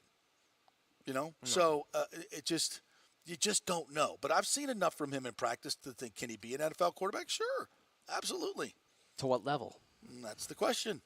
And folks, again, we put so much on the quarterback, right? So much on a quarterback. It's not just him. There's so much more. A new offensive coordinator in Dave Canales, new personnel in the offensive line. These can all be negatives. They can all be big positives. We don't know where this is going to go, and we won't know until they line it up for real. Mm-hmm. Even in the preseason, we'll only get a taste. Until they line it up for real and we see how Todd Bowles manages games this year, if it's any better than last year, survey says probably not going to be. At this point, the leopard doesn't change his spots. So, that's going to be a big question mark for me. But new coaching in the offensive room means it was a good thing. Byron Leftwich was a complete abject failure. It was a disaster. No, I've never seen more dysfunction within a coaching staff. Do you know how hard? You know how hard it is to get that point across to people. I mean, I tweeted something I think last week or this weekend about because I saw I think Colin had brought it up on his show on Friday. The Bucs are going to be one of the 2 teams for Caleb Williams. Going off about that, and I'm just like I'm exhausted of hearing that argument now, right? This offseason. And I just I'm like, why does everybody keep thinking the Bucs are going to be in those sweepstakes? Because I just don't see it, right? Yeah. But everybody's doubling down on it, and I put that out there, and everybody's commenting to me, the quarterback's Baker Mayfield. End of story. Like, everybody's just writing the Bucs off because that's one thing. But if the quarterback was Tom Brady, and it's so hard, what would they be predicting? If Brady was still here, what do you think people would be predicting? Oh, they got a shot at the Super Bowl. Oh yeah. And we'd be sitting here going, no. Well, did you not see what happened last year? Well, I mean, he really doesn't want to get hit, He doesn't want to stand in and do anything. Did you see that part? Because that's kind of what happened last year. I mean, I do think it's kind of funny that. I mean, let's be honest. What? Tom Brady is a part-time owner of the Raiders. Are you saying he's going to play again? I'm saying that if I were the Raiders, I know who I'd rather have quarterbacking my team next year. You'd rather and now have Brady, and now he's on the official payroll. You'd rather have Brady than that MFer? Than that MF? Yeah, absolutely. You think Brady would be better than Garoppolo? Yes. You're out of your mind. I'm not out of my mind. And I'm the biggest people, Garoppolo fan, but come on. At some point, like I know Brady is ageless, but he's not. I saw it last year. He got old in a hurry. That's the way it happens in this league. Oh. He's 46, bro. He's toast. He's done. And I know people wrote him off before. That hurt me. I might have just a little bit, but not when he got here, when I saw his arm strength. And not when I saw his arm strength in New England. I said he hasn't lost a step. The guy that played last year has lost a step. Has lost a couple of steps. Wouldn't take a hit. Can't get out of the way of anything. Turtles when get the least bit pressure. Wasn't that accurate last year, by the way. You're completely handicapped with him as a quarterback. Listen, I hope to God he plays for the Raiders. Listen, I'm just behind pointing that it out. Offensive line. I'm just pointing it out. I'm just pointing it out. You got the star receiver who's already yapping about the quarterback. Listen. He's got Brady. He's got way too much hubris not to do it. I think he is going to play. I think he might play, and it'll be a disaster. And mark my words. Mark the freaking tape. This would just be like Max Kellerman, but that was 8 years ago when he said it. He was going to fall off the cliff. He's off the cliff. He's done. He's toast. If he comes back and plays for the Raiders, and I tell you what, if he suddenly it's like, well, he wants to play for the Bucs, I'd be like, no, I don't want it. I don't want it. Would this put him on the Michael Jordan territory? Wasn't Jordan a part-time owner of the Wizards? Or he was something in the Wizards front office, and then he came out of retirement and played as a member I don't know if he went into the front office yet, though. Or he had it maybe. I don't remember. He had lined it up right. or something. You may be right, yeah. I was like, we're going full, because I was going to say. This is full. Because Jordan at the Wizards could actually score like 20 a game. Brady's awful. He was awful last year, except in a couple of 2-minute situations. And it wasn't just because of him, but it was a lot, obviously, because of Byron. I think it's funny, though, because I'm not. Physically, I could see he's done. I think it's funny, though, because I feel like through the whole entire season, I think you thought this way, but you always had that little side hope, right, in your brain that was like, okay, it's Tom freaking Brady. He's going to figure it out. He can turn this around. Right? Yeah. And now that it didn't happen, and now that he's retired. I think by midseason I was you pretty have much out. Completely ripped the Band-Aid off. Listen, by midseason I was out last year. Let's just be honest. I was pretty much out at midseason. Come on. I wasn't. I was holding on to hope that maybe he would want to stand in there for the playoffs, but that didn't materialize. So. And by the way, the defense was awful at the end of the year against the good teams anyway. So It was. It didn't really I just matter. think it's a fascinating storyline to watch. Oh, it's oh, absolutely. No, like I said, I hope he comes back and plays. That MFer just cannot get away. Yeah. I hope he comes back and play. And if the Raiders are stupid enough to start him over Garoppolo, first of all, how could they even be in the same quarterback room? How do you keep Garoppolo around if you made you'd that have move? to get rid of Garoppolo. You would have to. So you're going to get rid of Garoppolo for you a imagine that? 47-year-old. What, 47 now? 46. Well, will he be 47? He'll be 46. Yeah. It's a 46-year-old, broken down Tom Brady underwear model that weighs like 175 now. This would be hilarious. Bring it on. Bring it on. Behind that offensive line and say, oh, my God, he's not that dumb. You'd sign Gronk and everything. I heard they need a tight end. Why does that just sound like such a bad idea now? Like last year it was such a great idea, but right now it's like such a bad idea. You know, no. Hey, James in the comments here thinks that if Brady played this year with no baggage, Bucks would go 12-5. You're out of your mind. We could only You're out of hope your freaking Brady mind. would choose the Bucks. You're out of your freaking mind. I'm sorry. If you think that's possible, you don't know football. Oh. You don't. I'm sorry. You don't know football. This is not 2020. You know, he was good in 2021. Last year was awful. It was awful, and a lot was on him. You can't. I wasn't, finally Marcus from ESPN. Spears. He backed me up. Finally, guys, at the end of the year, also, there were a couple of Baldy said the same thing. There were a few of us brave enough to say the Emperor has no clothes and put it on tape and say, look, he won't take a hit. He won't take a hit. If you can't take a hit in the NFL, you can't play quarterback. You can't. And I understand why you did it. If he would have gotten hit, he would have been broken in half, and he would have been hurt. He knew that. I get it, but you want to put yourself in that catch-22 again, Bucs fans? You're out of your mind. The game has changed. Finally, you can say, I think it's safe to say, that he is done, and he is a dinosaur. I'm sorry. The time has passed for the standstill quarterback sitting back there with no other abilities but to just make a read and send it because they're just going to cover your guys early on in the routes. Don't worry about the deep balls, and you'll get what you get last year. You get no running game, and come on, people. Wake up and smell the freaking Nescafe here. He's toast, James. Sorry, buddy. He's toast. And if he comes back, I'm here for it because I'm going to bet against him every game. I'm going to get against the Raiders. I'm going to make a freaking mint on his demise. Trust me on that. And you can too. If you get your head out your ass and understand what you're looking at. Because that was bad. It was bad. All right, we'll take a break. And when we come back, we're going to talk a little USF here because their board of trustees has just ratified the stadium financing. And there are a lot of faculty members that are not on board with this new stadium, as predicted on this particular show.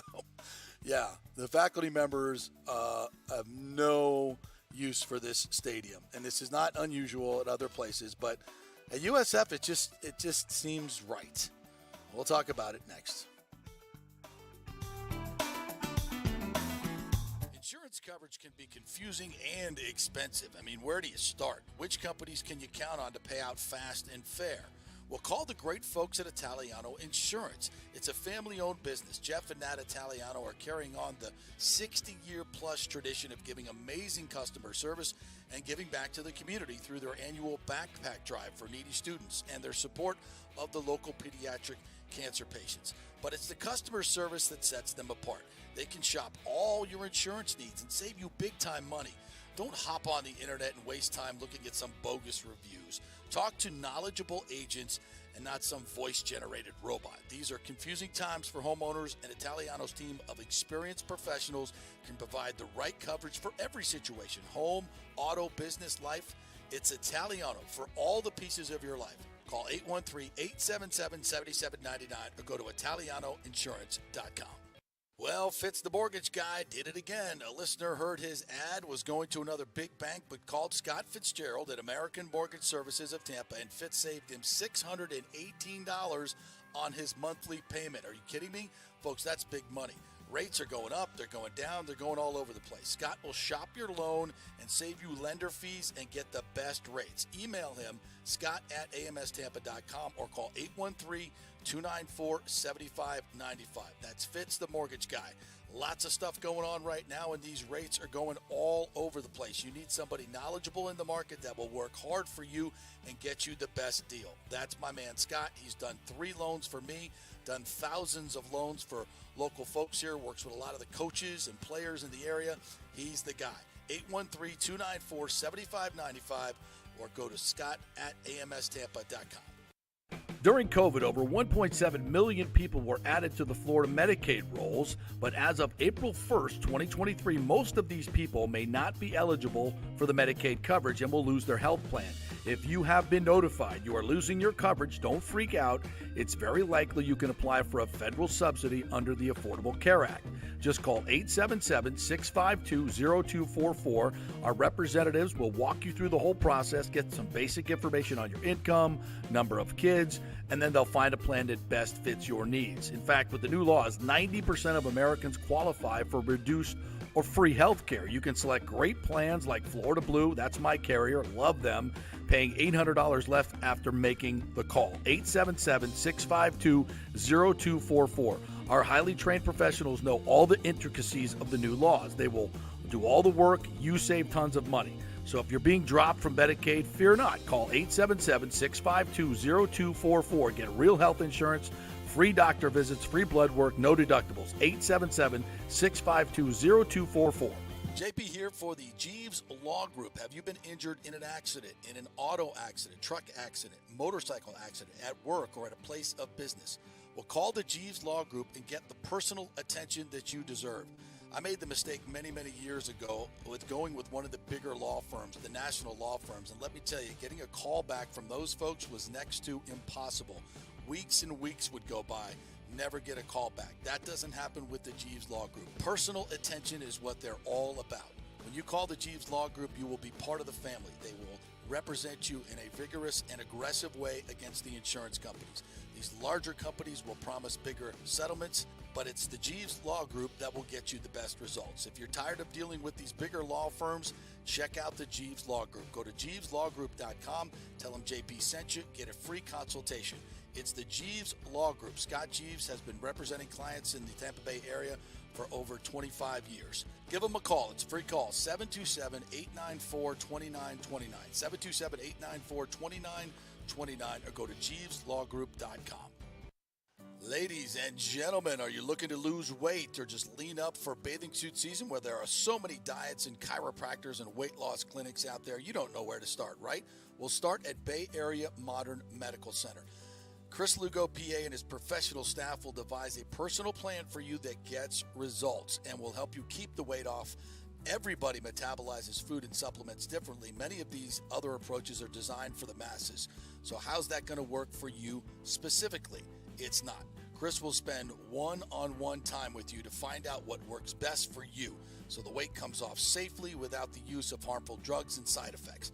Call 844-977-3477 or go to BAMMC.com. Tell them JP sent you for priority scheduling. 844-977-3477 or BAMMC.com. Ladies and gentlemen, Let's rock. This is FanStream Sports with JP. All right, welcome back to the JP Peterson Show, brought to you by the great folks at Bay Area Modern Medical Center. Had Chris Lugo on yesterday talking about the difference between going to doctors that take insurance and ones like him that do fee-for-service. Obviously, the costs are, the copay costs are lower up front, but the cost in your care that you don't get is way more, because these other doctors that are associated with these big hospitals now, they have about 15 minutes to spend with you. They write you a script, they walk you out the door. Whereas a Bay Area Modern Medical Center, they're getting all your lab work, they're going through all this stuff, and just making sure that we know exactly what's going on with you particularly, and attack the root cause of it, not just the symptom of it. So that's the difference. Someone that's going to spend time with you, look at your particular, because medicine is not one size fits all, folks. Everybody metabolizes medicines differently, drugs differently, food differently, everything. There's some certain things that you're allergic to. There's certain medicines that work for people and that don't work for other people because everybody has different body chemistry. So that's why personalized medicine is so much better than the huge one-size-fits-all approach. And that's what you get at Bay Area Modern Medical Center. So contact them, BAMMC.com is where you get that. All right, so yesterday in the Times, there was a story about the USF faculty not being on board with the new stadium and the expense of it, $340 million. By the way, the Board of Trustees passed the resolution today to build the stadium. It is done. It is now funded, and there is no turning back. And how it's being funded, there's some issues with a lot of people that are on the academic side. Brian Connolly, Department of History's chairperson and Faculty Senate Vice President, said, "It seems to me like the dangers outweigh the positives." The story continues. Faculty concerns stem in part from the university's recent financial issues. In 2020, USF announced $93 million in budget cuts and planned to phase out undergraduate programs of the College of Education, although some of those decisions were reversed. Quote, from Richard Manning, Associate Professor of Philosophy and Faculty Senate Secretary, he said, "I've been watching faculty afraid they're going to lose their jobs because of budget problems for years now, and then to be told we're going to go $200 million in debt and spend over $140 million on a stadium to support our, in parentheses, 1-11 football team." My feeling is he probably used another word than 1-11. That probably ends in TTY.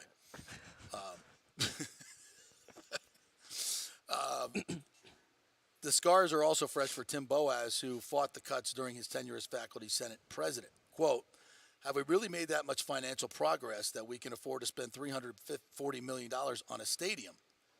I come at this issue with a great deal of skepticism about financially whether we can manage this without difficulty."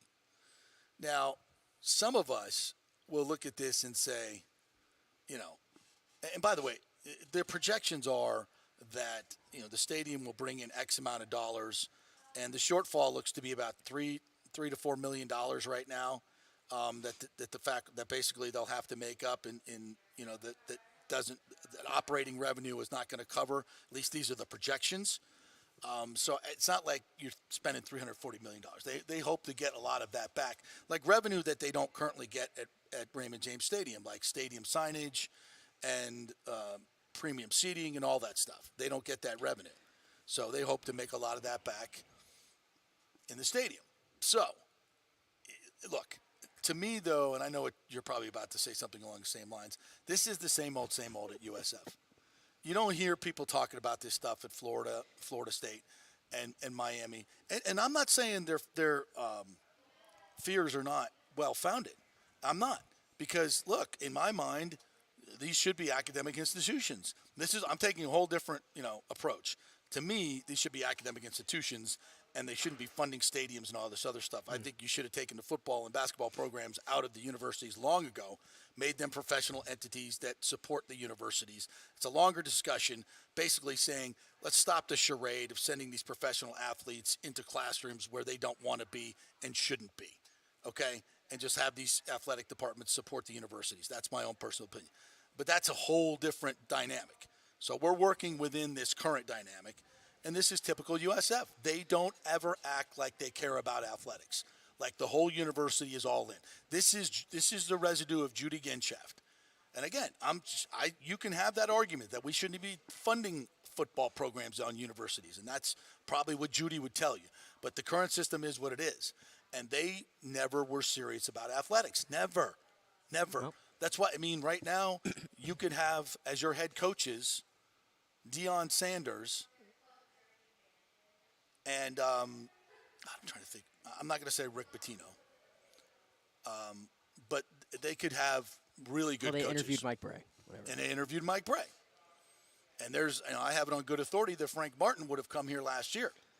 So if you wanted big personalities and we're going to pay big personalities and be serious about athletics, truly serious, that's what you would be doing. But I know Michael Kelly would. I think Michael Kelly would have wanted to hire Deion Sanders, but he knew there was no way the faculty was going to go for that. Here's the thing.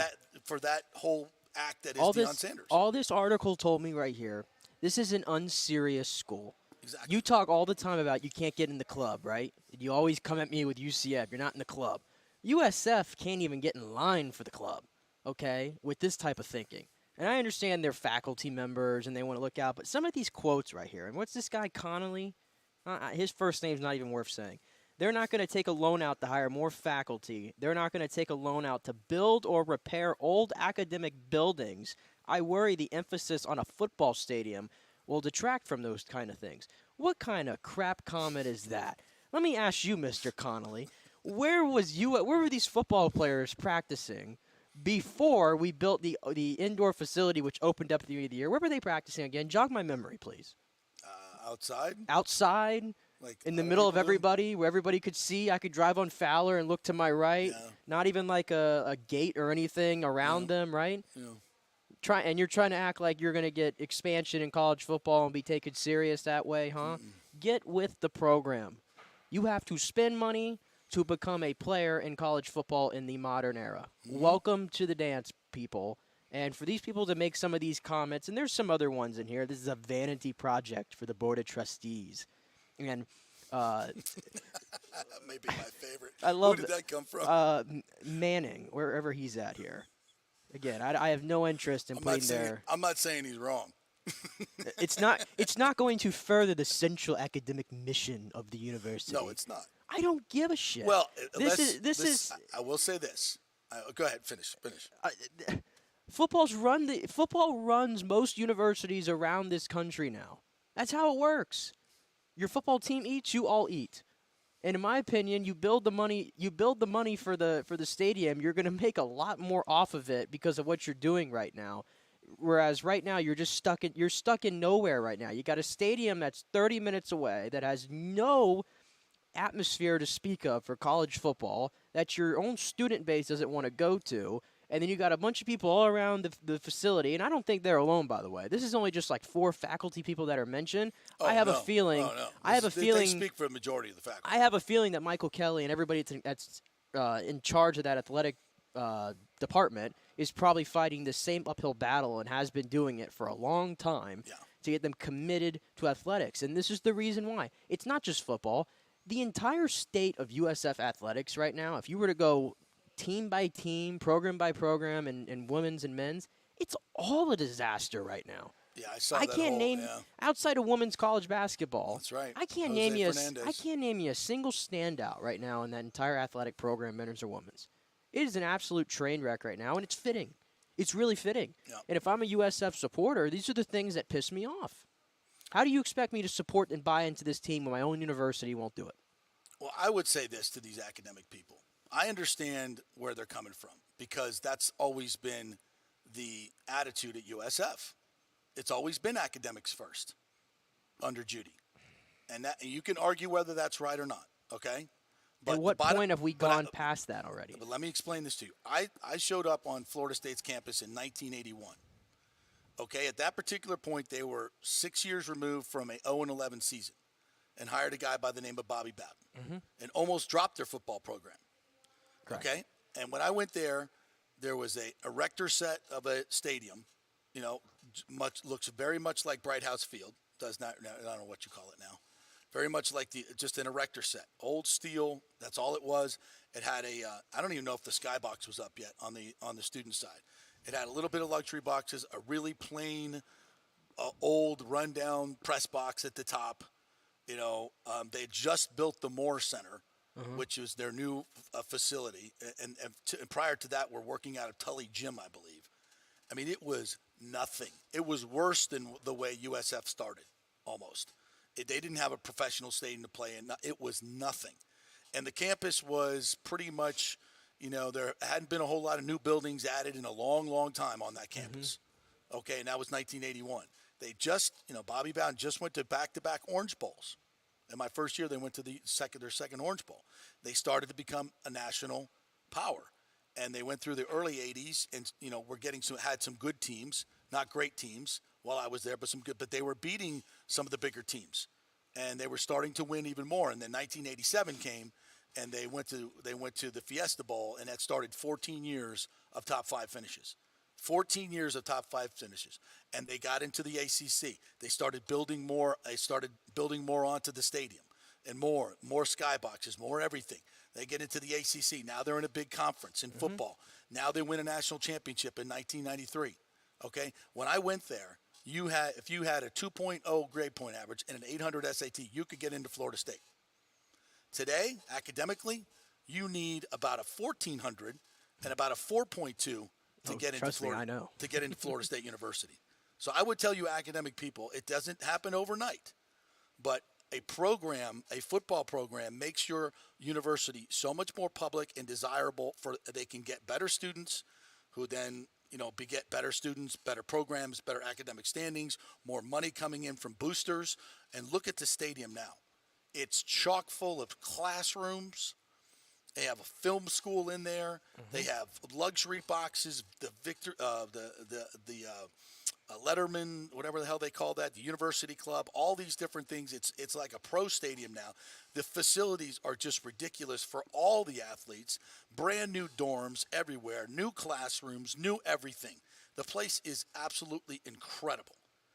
And that's because of the football program, because they invested in the football program. And that story has been replicated at Alabama, at Clemson, at Georgia, across college football, across universities. Yeah. Because that's what it takes. They invested in a good coach. They kept them there. They paid their assistants a lot of money to keep them there. They invested in the stadium to the way it is now, that it benefits everybody, not just the athletes. And that's what it can do for USF. But if you constantly have this academic first, and I get it, but that's not the way the game is played. Okay? You can hold on to those, utopian dreams. It ain't ever happening. It's not changing. This is how you drive it. You either get in and go all in, or you can do this half-assed thing you've been doing, which will keep being half-assed, or you can play in the big time. I'm just asking you to me, what this sounds like is you got to take a risk at some point, right? Well, let me just ask you this. If they were signed off, and I think Michael Kelly would have loved to have hired Deion Sanders, and Deion Sanders would have come here if they'd have paid him. It would have been a better fit for his interim job to the next big job. Trust me, Colorado's not the end for him. Trust me. That would have been a better stopping off point to get to the SEC or another job. He knows that. It's going to be a challenge in Colorado. He would have come here. But they didn't want to pay him. And also, Michael knew that it would be the Deion show. It would be a shit show like it is in Colorado. A lot of people love it. A lot of people don't. You think all the faculty on Colorado is on board with this primetime show? No. No, they're not. I can trust me on that. But if you want to get into the big time, if you're going to play in this game, you got to play with stars. Can you just imagine what this USF program, would you think these people would be bitching if primetime was here? I'm sure they still would, yeah. They would, you know what? They would look stupid because there would be so much attention on this football program right now. Everybody would be going bananas. And even at that point, they would probably have to sit back and go, well, they look stupid. I mean, they are whoever said it there and had the comment about, our 1-11 football team. They showed it right. They don't care. Well, let's just say if primetime was here right now, and this stuff came up, he'd be going, hey, Walmart, we need a $50 million donation for our field, for our new stadium. We'll put your name on it. Thanks, done. Okay, true, but it didn't happen. Is that happening now? It didn't happen. No, it's not happening. To this singular issue, though, because money wouldn't be an issue. To this singular issue, though, it's like you got to take a risk and you got to do something big to get into it, right? And I just, for the life of me, I can't understand how you're not willing to do that now at this point. And I hate to compare it to UCF, but it's always been the easiest comparison. Yes. Because everything that UCF has right now should have gone to USF. That's right. In all truth. 100%. They got lapped by UCF. And why did that happen? UCF put athletics first. They built a stadium. They had the on-campus stadium in 2007 that came in and changed the entire ordeal. Now you got a 50,000-seat stadium right there in the center of campus for everybody can come to, right? And you built the energy for it. You were able to get into the American Conference, had success there because you put resources into it. You got a lot of really good talent into it. You got the city of Orlando. You marketed well. You took advantage of the situation where Orlando only has one sports team at the time, and it was the Magic, and they were really down at the time. So maybe it was a perfect time, right place, right time. Right. They became no Orlando's hometown team. Right. It was a real thing, Big right? market. And then 2017 happens, and the rest is history. But I look at where they are now in the Big 12. The work didn't finish by getting in the Big 12. The work has only begun because now we have all these new things that are going to complement the stadium. Now we're renovating the stadium, like you said. When Florida State got to the ACC, everything else followed. And that's now happening at UCF, and I'm sure they're going to add this to the academic part of it as well, and they're going to build it up like a prestigious university. That is the cycle. That is the cycle. And unfortunately, USF is content, it just seems like to me, with just sitting and fiddling with their hands and going, go academics, go. Right? Well, if this, that's it. You know, on the bright side, you know, these faculty people lost. They did. They lost today.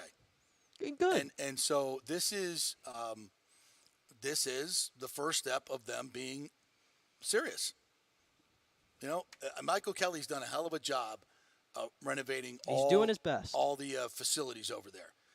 You know, I would say his confidence in his two previous coaches was probably misguided.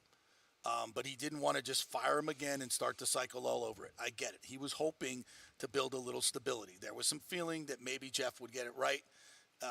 It just didn't happen. So, you know, here we go again. I get that part of it. But if you look at everything else that Michael has done, he's been spot on. And he said he was going to get this stadium done. And you know what? He freaking got it done. So, you know, all you guys bitching about Michael Kelly, he got this thing done, along with Will Weatherford and a lot of other people that really, really drove this. Yeah. So as much as we just talked about how USF has not been serious, this is serious. This is them finally putting their money where their mouth is and saying, we're going to do this. Now, for my money, it's probably 10 years too late, but you know, at some point, you got to do it. That's the problem. You have to do it now, but if you would have done this 10 years ago, and listen, I mean, I remember when we you would be ahead of UCF. I remember when we first started the show, you were in the camp of, why do you need an on-campus stadium? I was wrong. So and I have to think, and I was wrong. I have to think if you had that mindset, there were a lot of people who had that mindset, I guess, at the time. Yeah. But it's come to the point now where I don't understand how you can make an argument for the other now. I have, you know, I've long held that opinion, but I had to finally come on board with what UCF did. Even I was like, I don't want a crappy stadium like that. And then I was like, well, you know what? It worked. It got people interested in the football program. It got people on campus. It got better recruits. Even they won in 2017, and everything followed from that. Even your stadium that you grew up going to, the Orange Bowl, let's not act like that was a Taj Mahal. No, it was a complete shit. But it worked. It worked for Miami because it was, you know, it was a place of energy, man. It was an iconic place. You know, with all the Orange Bowls and the Dolphins, it was an iconic place. It's one of those energy places I talk about, right? The Rose Bowl is one. The Orange Bowl is another. I've never been to the Rose Bowl, but I can't imagine it's like, you know, state of the art. The energy in that Orange Bowl when the Dolphins were going 17-0, I was there. And I felt that steel erector set sway. I feel it every time I'm in the. But when 85,000 people, and there was people, and those two decks are right on top of each other. Man, it was loud in there. That's how I feel. And there was always garbage blowing around. Yeah. You look at the old highlights. There's always those hot dog wrappers blowing around. I'll never forget. That was like, okay, that's the Orange Bowl, because it would just like swirl. The wind would swirl in there, and it was a special place. But it wasn't on campus. It wasn't on campus, and Miami built their program that way. That's why I thought FSU or USF might be able to pull off the same thing in a metropolitan situation. It's just we're at a different time. Yeah, exactly. There was nothing else going on in Miami at that particular time. The Dolphins had kind of hit, you know, had hit a lull. You know, they weren't through the 80s and 90s. The Dolphins, you know, they had Marino, but they weren't winning. Yeah, and by the way, this thing that USF's building, this is not going to be some rinky-dink it's not going to be like UCF, where every time I'm jumping up and down, I can see it. I can see it moving and everything. It's going to be a very nice stadium for the price tag they have. So it's not going to like it's going to be rinky-dink, and I think it's going to help attendance greatly and get some buzz in your university. Yeah. I mean, your students don't even care. Yeah. If they don't care, it's hard to reciprocate any care from anybody outside of those walls. Well, hopefully this is the demarcation point of where USF finally started getting serious about athletics. Yes, and this is moving forward. Yep, and so that's why, just to wrap up here, that's why when Alex Golish says that this is the most important summer in USF football's program, given the stadium situation that's going on right now and where the program is, he couldn't be any more correct on that. And I think he understands the task here. This is almost, to me, do or die for USF football, for what they're going to be in the next decade. Mm-hmm. To me, it all is on the shoulders of Alex. I know it's not fair, but I think it is. It's all on the shoulders of Alex Golesh and what he can do here in this conference now. So it's interesting. They plan on opening this for the 2026 season. So that's a quick turnaround. So the guys that just signed here will be playing in it. Playing in the new stadium. That's a recruiting tool. And listen, Alex Golesh, to his credit, he put it in his contract. If I'm coming here, you're getting me that stadium. You're not backing out of this. I'm getting that. He had it written in his contract, so it's good to see they're going to do right by him. Yeah. Well, he's got a lot. You got to give him a shot. Of course. He's got a lot on his shoulders. Yeah. He's got a lot on his shoulders, but this helps tremendously. And it just signals that, you know what? There's a new sheriff in town, USF. Judy Genshaft, and, for all the great things she did for this as an academic university, was never really on board with athletics. And those days are over now. There's a new president, Rhea Law. There's a new attitude among the board of trustees. You know what? If we're going to get it, we're going to be in this game, we might as well play it. I know it's dumb to even bring it up, but I just wanted to get your answer real quick. If Judy Genshaft was not in charge at the time and Rhea Law was during the whole Levitt situation, does he get fired? No. And how different? How different is the timeline? You wouldn't have hired an athletic director that, didn't even have a football program where he was at. You would have hired someone, if Leroy were still alive, they'd be in a big conference. Stadium would have been done 10 years ago. They'd probably be playing it for the last 4 or 5 years. That was a big, leadership matters. Mm-hmm. And Leroy had a lot of pull on that. But I don't know. I know as long as Judy was involved, it was never going to be a priority. Never. So, and now that's changed. So this is a great day. If you're a USF football fan, if you're a USF athletics fan, this is a momentous day for you, because this is the demarcation of USF finally getting serious about athletics. So, congratulations. This is a big deal. It's a big deal. We'll get. I'm going to get Will Weatherford on here to chat about this hopefully tomorrow, because it is a big deal. And that whole story I told you about Florida State, that's true. That's the way this game is played now. So you better get on board or get out of the game. All right, quick break. When we come back, we got to talk about LeBron. Is LeBron done? What's next for LeBron? And you know what else we got to talk about? The freaking Nuggets and Nikola Jokic. That dude is just incredible. And having get to watch him now, it's been great. All right, back in 3.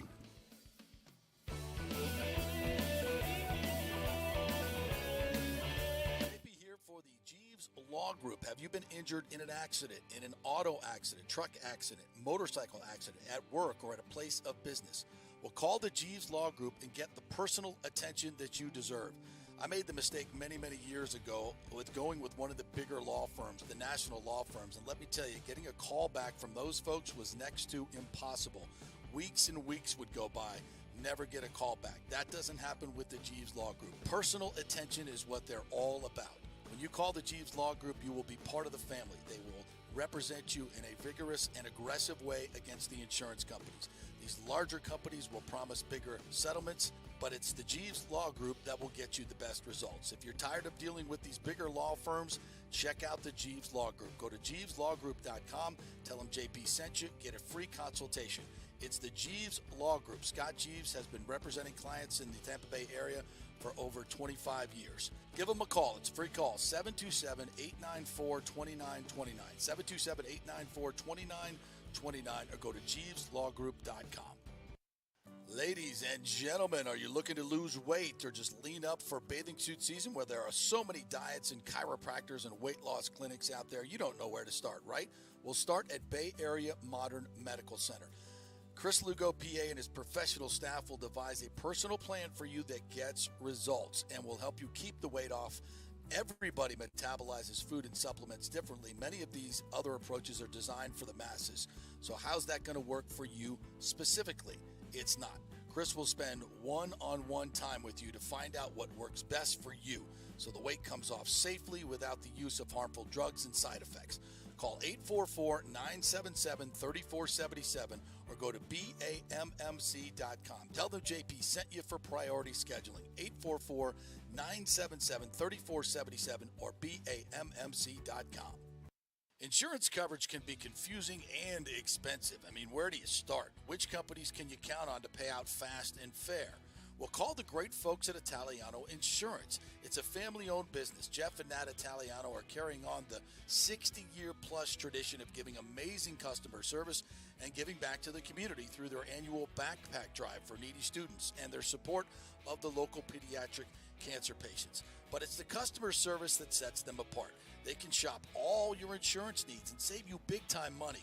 Don't hop on the internet and waste time looking at some bogus reviews. Talk to knowledgeable agents and not some voice-generated robot. These are confusing times for homeowners, and Italiano's team of experienced professionals can provide the right coverage for every situation. Home, auto, business, life. It's Italiano for all the pieces of your life. Call 813-877-7799 or go to ItalianoInsurance.com. Pure sports. JP is back on. Welcome back. FanStream Sports. All right, welcome back to the JP Peterson Show. We'd like to welcome in a new sponsor, Extravaganza Productions Incorporated. Paul Thomason and Dolly and all the great folks over there have an incredible business. They've been doing this for over 33 years of creating, producing conferences, meetings, and special events. They did the Warrior Games a couple of years ago at the Tampa Bay Convention Center, which was a huge, actually it was all over. It was like an Olympic event all over Tampa Bay, from MacDill to USF to downtown, and did it with such ease. They do the biggest productions and the smallest productions. If you have a small meeting that you just need some AV for, some lighting, some decor to make it special. If you have a fundraiser that you just don't know how to do the logistics, call Extravaganza Productions Incorporated, EPI Productions, and go to their, just Google them, Extravaganza Productions Incorporated. You'll get their website and their phone numbers and everything. They do entertainment events, branding events, grand openings. They've thought of things you could never even think of. And if you want a free consultation and creative design option appointment at no charge, just mention us, FanStream Sports, the JP Peterson Show, and they will give you that first meeting, that consultation, creative designer options at no charge. If you have a grand opening, anything that you need an event planned and all the AV and logistics done, it's Extravaganza Productions. They're doing the Pro Padel League out at Zephyr Hills this week. So just go to Google them. Extravaganza Productions Incorporated, EPI. Paul Thomason and the group out there will get your event looking first class. So thanks to them and welcome aboard. All right. Wanted to get to this story on first of all, let's do the NBA first. I just want to say, shame on me. Shame on me for not watching more Nikola Jokic basketball. Until this point, I've never watched an entire Denver Nuggets game. Why would I? But, man, that dude's game is just so fun to watch. That shot he made last night over AD on 1 foot, three-pointer, falling away. Yeah. I mean, and that's not out of his realm. That's part of his repertoire. It's just what he does. I mean, he scores in every way possible. His passing is unbelievable. His defense, I think, is underrated. The pick and roll with this guy is just, it's impossible to stop, and it opens up all the myriad of options. What a player. The last play, I think he got the game-winning basket there to make it 113 to 111. Yeah. Where he just straight up bullied AD, came inside, he backed him down. Schroeder came over. That was like an ant, essentially, going against a bull. And he just out-muscles both of them, all that physical contact, and lays it in for two. He's such a well-rounded player. And you hear that all the time about a lot of guys, but he truly is. And I'm just sitting there wondering, man, why does the NBA voters just go, oh, we can't give this guy 3 MVPs in a row? No, you can. You can. This guy is He's so much a better player than Joel Embiid. Oh, and we learned that in these playoffs. Some people put up triple-doubles all day, and it's empty calories. I think of Russell Westbrook is probably the perfect example of that. The king. This is a triple-double with the most impact you could probably get. And the stat, he has the most triple-doubles in a single postseason in NBA history. He passed Wilt Chamberlain. And they haven't even gotten to the finals Haven't even gotten to the finals yet. And they just swept the team. That was red hot coming in here, feeling good about themselves, LeBron. So, yes, Let's give our flowers to those Denver Nuggets today. Hell By the yeah. way, 47 years after their first game in the NBA, finally in the NBA Finals, also very fitting on the same day that perhaps the greatest player in the history of their franchise until this 15 came around, Carmelo Anthony, announces his retirement. True. Fitting there as well. So the Nuggets' first NBA Finals, congrats to them. They were the best team all year long in the West. They really have been, and I think it's going to be a great final with them in the Miami Heat because the Miami Heat are big. Are you writing off the Boston Celtics? Yeah, they're complete what trash. What an absolute joke. They're complete trash. And I don't know what the hell Tatum and Brown were doing the other night. They're done. And, I heard this, all this talk yesterday about Joe Mazzulla. The guys didn't believe in the game plan. What? When the NBA playoffs come, there's no game plan, bro. Well, hold up. There is, but just Hold go up. go out and play. I think Mazzulla is in over his head. I'm not going to debate you on that one. But also, when your star player, and this is why I hate this era of sports so much, is we love to throw the word superstar. Right. We love to throw that around. Jason Tatum is not a superstar, folks. You want to know how I know that? Because he has scored the same amount of field goals as me and you through 3 games in this postseason or in this series in the fourth quarter. He is a big 0-4. His only points in the fourth quarter are on the free throw line. Crazy. He doesn't want the ball. He doesn't want the ball. You can't be a superstar and not want the ball in the fourth quarter. And if the play's not running through you, go get it. Yep. So I'm at the Celtics. To me, I thought they quit in that game Of course completely. They completely I think quit. they're completely done. They need to break up this core. They've gone as far as they can with it, and that's it. Was it Eddie House on their post-game show? Basically said the team quit. They did quit. They quit. In that's a why conference Mazzulla final down 2-0. And that's why Mazzulla has to go because they quit on him and they quit on themselves. Well, yeah, I don't put this on the coach. This is on the players, and it's on their 2 players. And they're talking about signing these guys to $600 million plus in extensions, keeping them together. No. Yeah, go ahead. I mean, feel free, but if you ever think that combination's winning anything, yeah, they don't have the again. The playoffs are a lot about, not so much your ability as your durability and the stones you got between your legs. And Jimmy Butler is case in point of that. He wills his team to wins. And you watch the way that Miami Heat team plays, and I love that cutaway of Pat Riley with that shit-eating grin. Did you see that of him? Yeah. He was like just sitting back like this, was watching Miami just physically just take their manhood. He just took the Celtics manhood. He's just like, he just had that shit-eating grin on his face. He's like, I know if he could say it, he goes, you Boston, you guys are just weak. My guys are half the maybe the skill ability of your team, and we just bitch slapped you. They really have. They did. They have. And you know what? And you see that with Florida, what the Panthers are doing. Yep.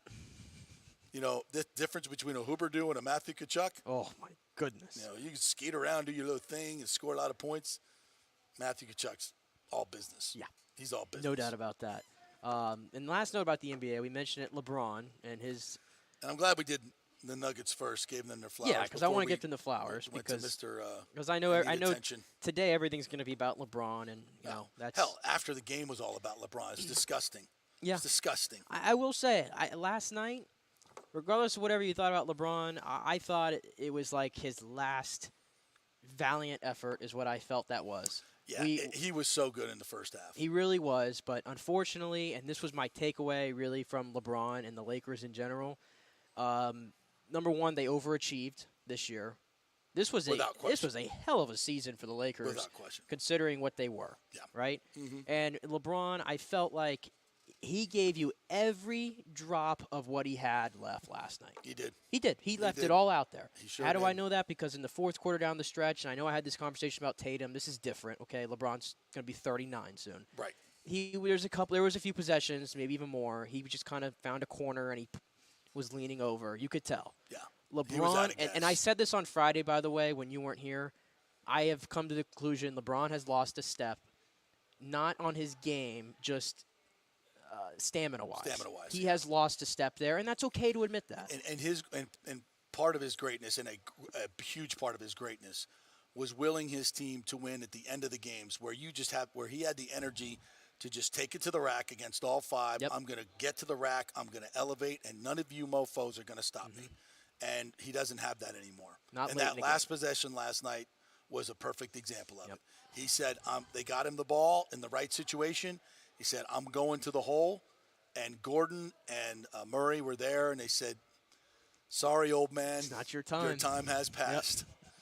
That will be, I think, to me, the lasting image of, not the lasting image of his whole career, but that's the moment I said, like Brady in the playoff game, throwing the interception, ducking away from the hit. Well, I don't think it's quite as extreme as that. At that point, I was like, this man scored 41 last you're done. night. True. But that was the moment I'll always remember of Brady going, dude, don't come back and play. It was my first defining moment of he's lost something. LeBron could go on and play 3 more years as a role player, easy, and give you 18, 10, and 10. 18, 10, and 7. He could do that. And I say a role player as opposed to being the best player in the game. I don't think he can be the best player on a championship-winning team anymore. No, exactly. He can't be. That has, and that's why Kyrie was. And listen, that's fine Kyrie to admit was there. that. That's fine to admit that. I'm not going to go overboard like the worldwide leader in sports world today and try to have these conversations about, is this a stain on his legacy and everything? Stop. No, stop. Stop, you idiots. This is, as to your point, this is, I think, a plus in his legacy card because he took a team that was awful. Yes. And made a few adjustments at the trade deadline, getting Russell Westbrook the hell out of there. And which was his fault, by the way. He wanted Russell Westbrook. LeBron, the GM, everybody wanted James Harden at some point too. Yeah. He wanted that was GM LeBron effed that up. So let's always remember that. Okay, he wanted AD. GM LeBron wanted AD. He won a title with it. Yeah, he did. So but we know AD is a flawed player. He's a great player when he wants to be. He was flawed yesterday. He can be the best player on the floor anytime he wants to be. He was for the first 3 games. He was 28 and 14. Right. But it's not all the time. Switch ain't all. And when in crunch time, I can't count on him. No, and he definitely couldn't yesterday. No. And that's why LeBron had to take it to the hole. Mm-hmm. Because AD ain't that guy. And you're not giving the ball, I'm sorry, but you're not giving the ball to Austin Reeves, Dennis Schroeder, or Rui Hachimura in that moment. And that was a big thing, too. Those 3 guys. Unless LeBron is kicking it out. No. And they're wide open. All right. What else do we need to get to? Oh, the Schiano remarks. National Football League was something I was not prepared for, said Schiano in the biggest understatement in the history of the NFL. Via JoeBucksFan.com. I've never prepared to be a head coach in the NFL. Schiano said he took the job because, 1, it fell into his lap. And number 2, he was concerned that Rutgers would end up on the losing side of the ongoing game of conference roulette. One thing I knew is I'm not good if I don't plan for stuff. The NFL is not a place to learn on the job. I can tell you that from experience. Yes. And the money quote right here.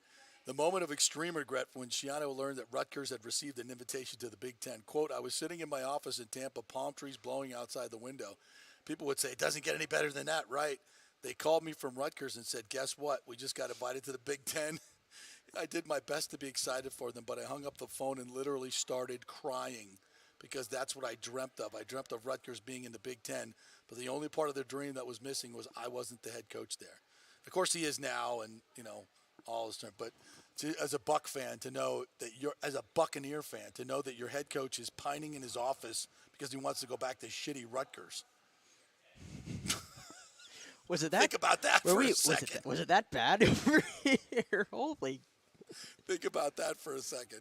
You're like, yeah, go team. And your coach is like, oh, I want to go back to Rutgers.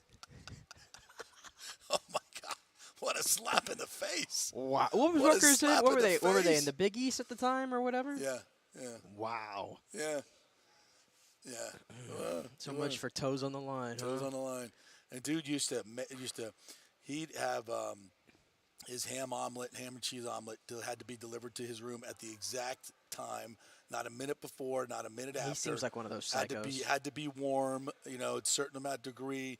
Every room had to be set to 62 degrees and had to be 62 degrees. He would have put a thermometer in the room to make sure it was. He would hand out individually wrapped licorice sticks to every player and do bed check every night. It was the most ridiculous stuff ever. But God, he kicked All I know about Greg Schiano is he kicked off 3 of the worst hirings in the history of Buccaneers football. Yeah. In a row. Yeah. Him to Lovie Smith to Dirk Cutter. Yeah. Ugh. Yeah. Did you forget Raheem in there? I don't throw Raheem in there. Raheem was really young, and he got a 10-6 record. He was the. In fact, he was the means to the end. I almost feel like Raheem got a bad shake. He did. And I'll be interested to see him. I think he's going to get a head coaching job. He deserves it. He does. And I'd love to see this iteration is going to be much different. I don't think he's going to be hanging out with me and some of the players at the bar doing shots on a Wednesday night. Oh, I didn't know that. Oh yeah. Raheem. He was buying too. I love Ra. Ra was the best, man. I'd be like, let's go. Who wants to play cornhole? I'm buying. I'm like, all right, let's go. He was great. But probably not ready to be an NFL coach at that particular time. All right, fun show today, Nick. Thanks. We didn't have any guests, but we had a good time. I hope you guys enjoyed it. If you missed the first half hour of the show, folks, you missed some really funny stuff. So we had some stuff on the stadium. I think you'll want to know. To reiterate, I've never been more optimistic that it's going to be in Tampa. Go watch the first part of the show or listen to it, and you'll hear why. Have a great day, everybody. We'll see you tomorrow.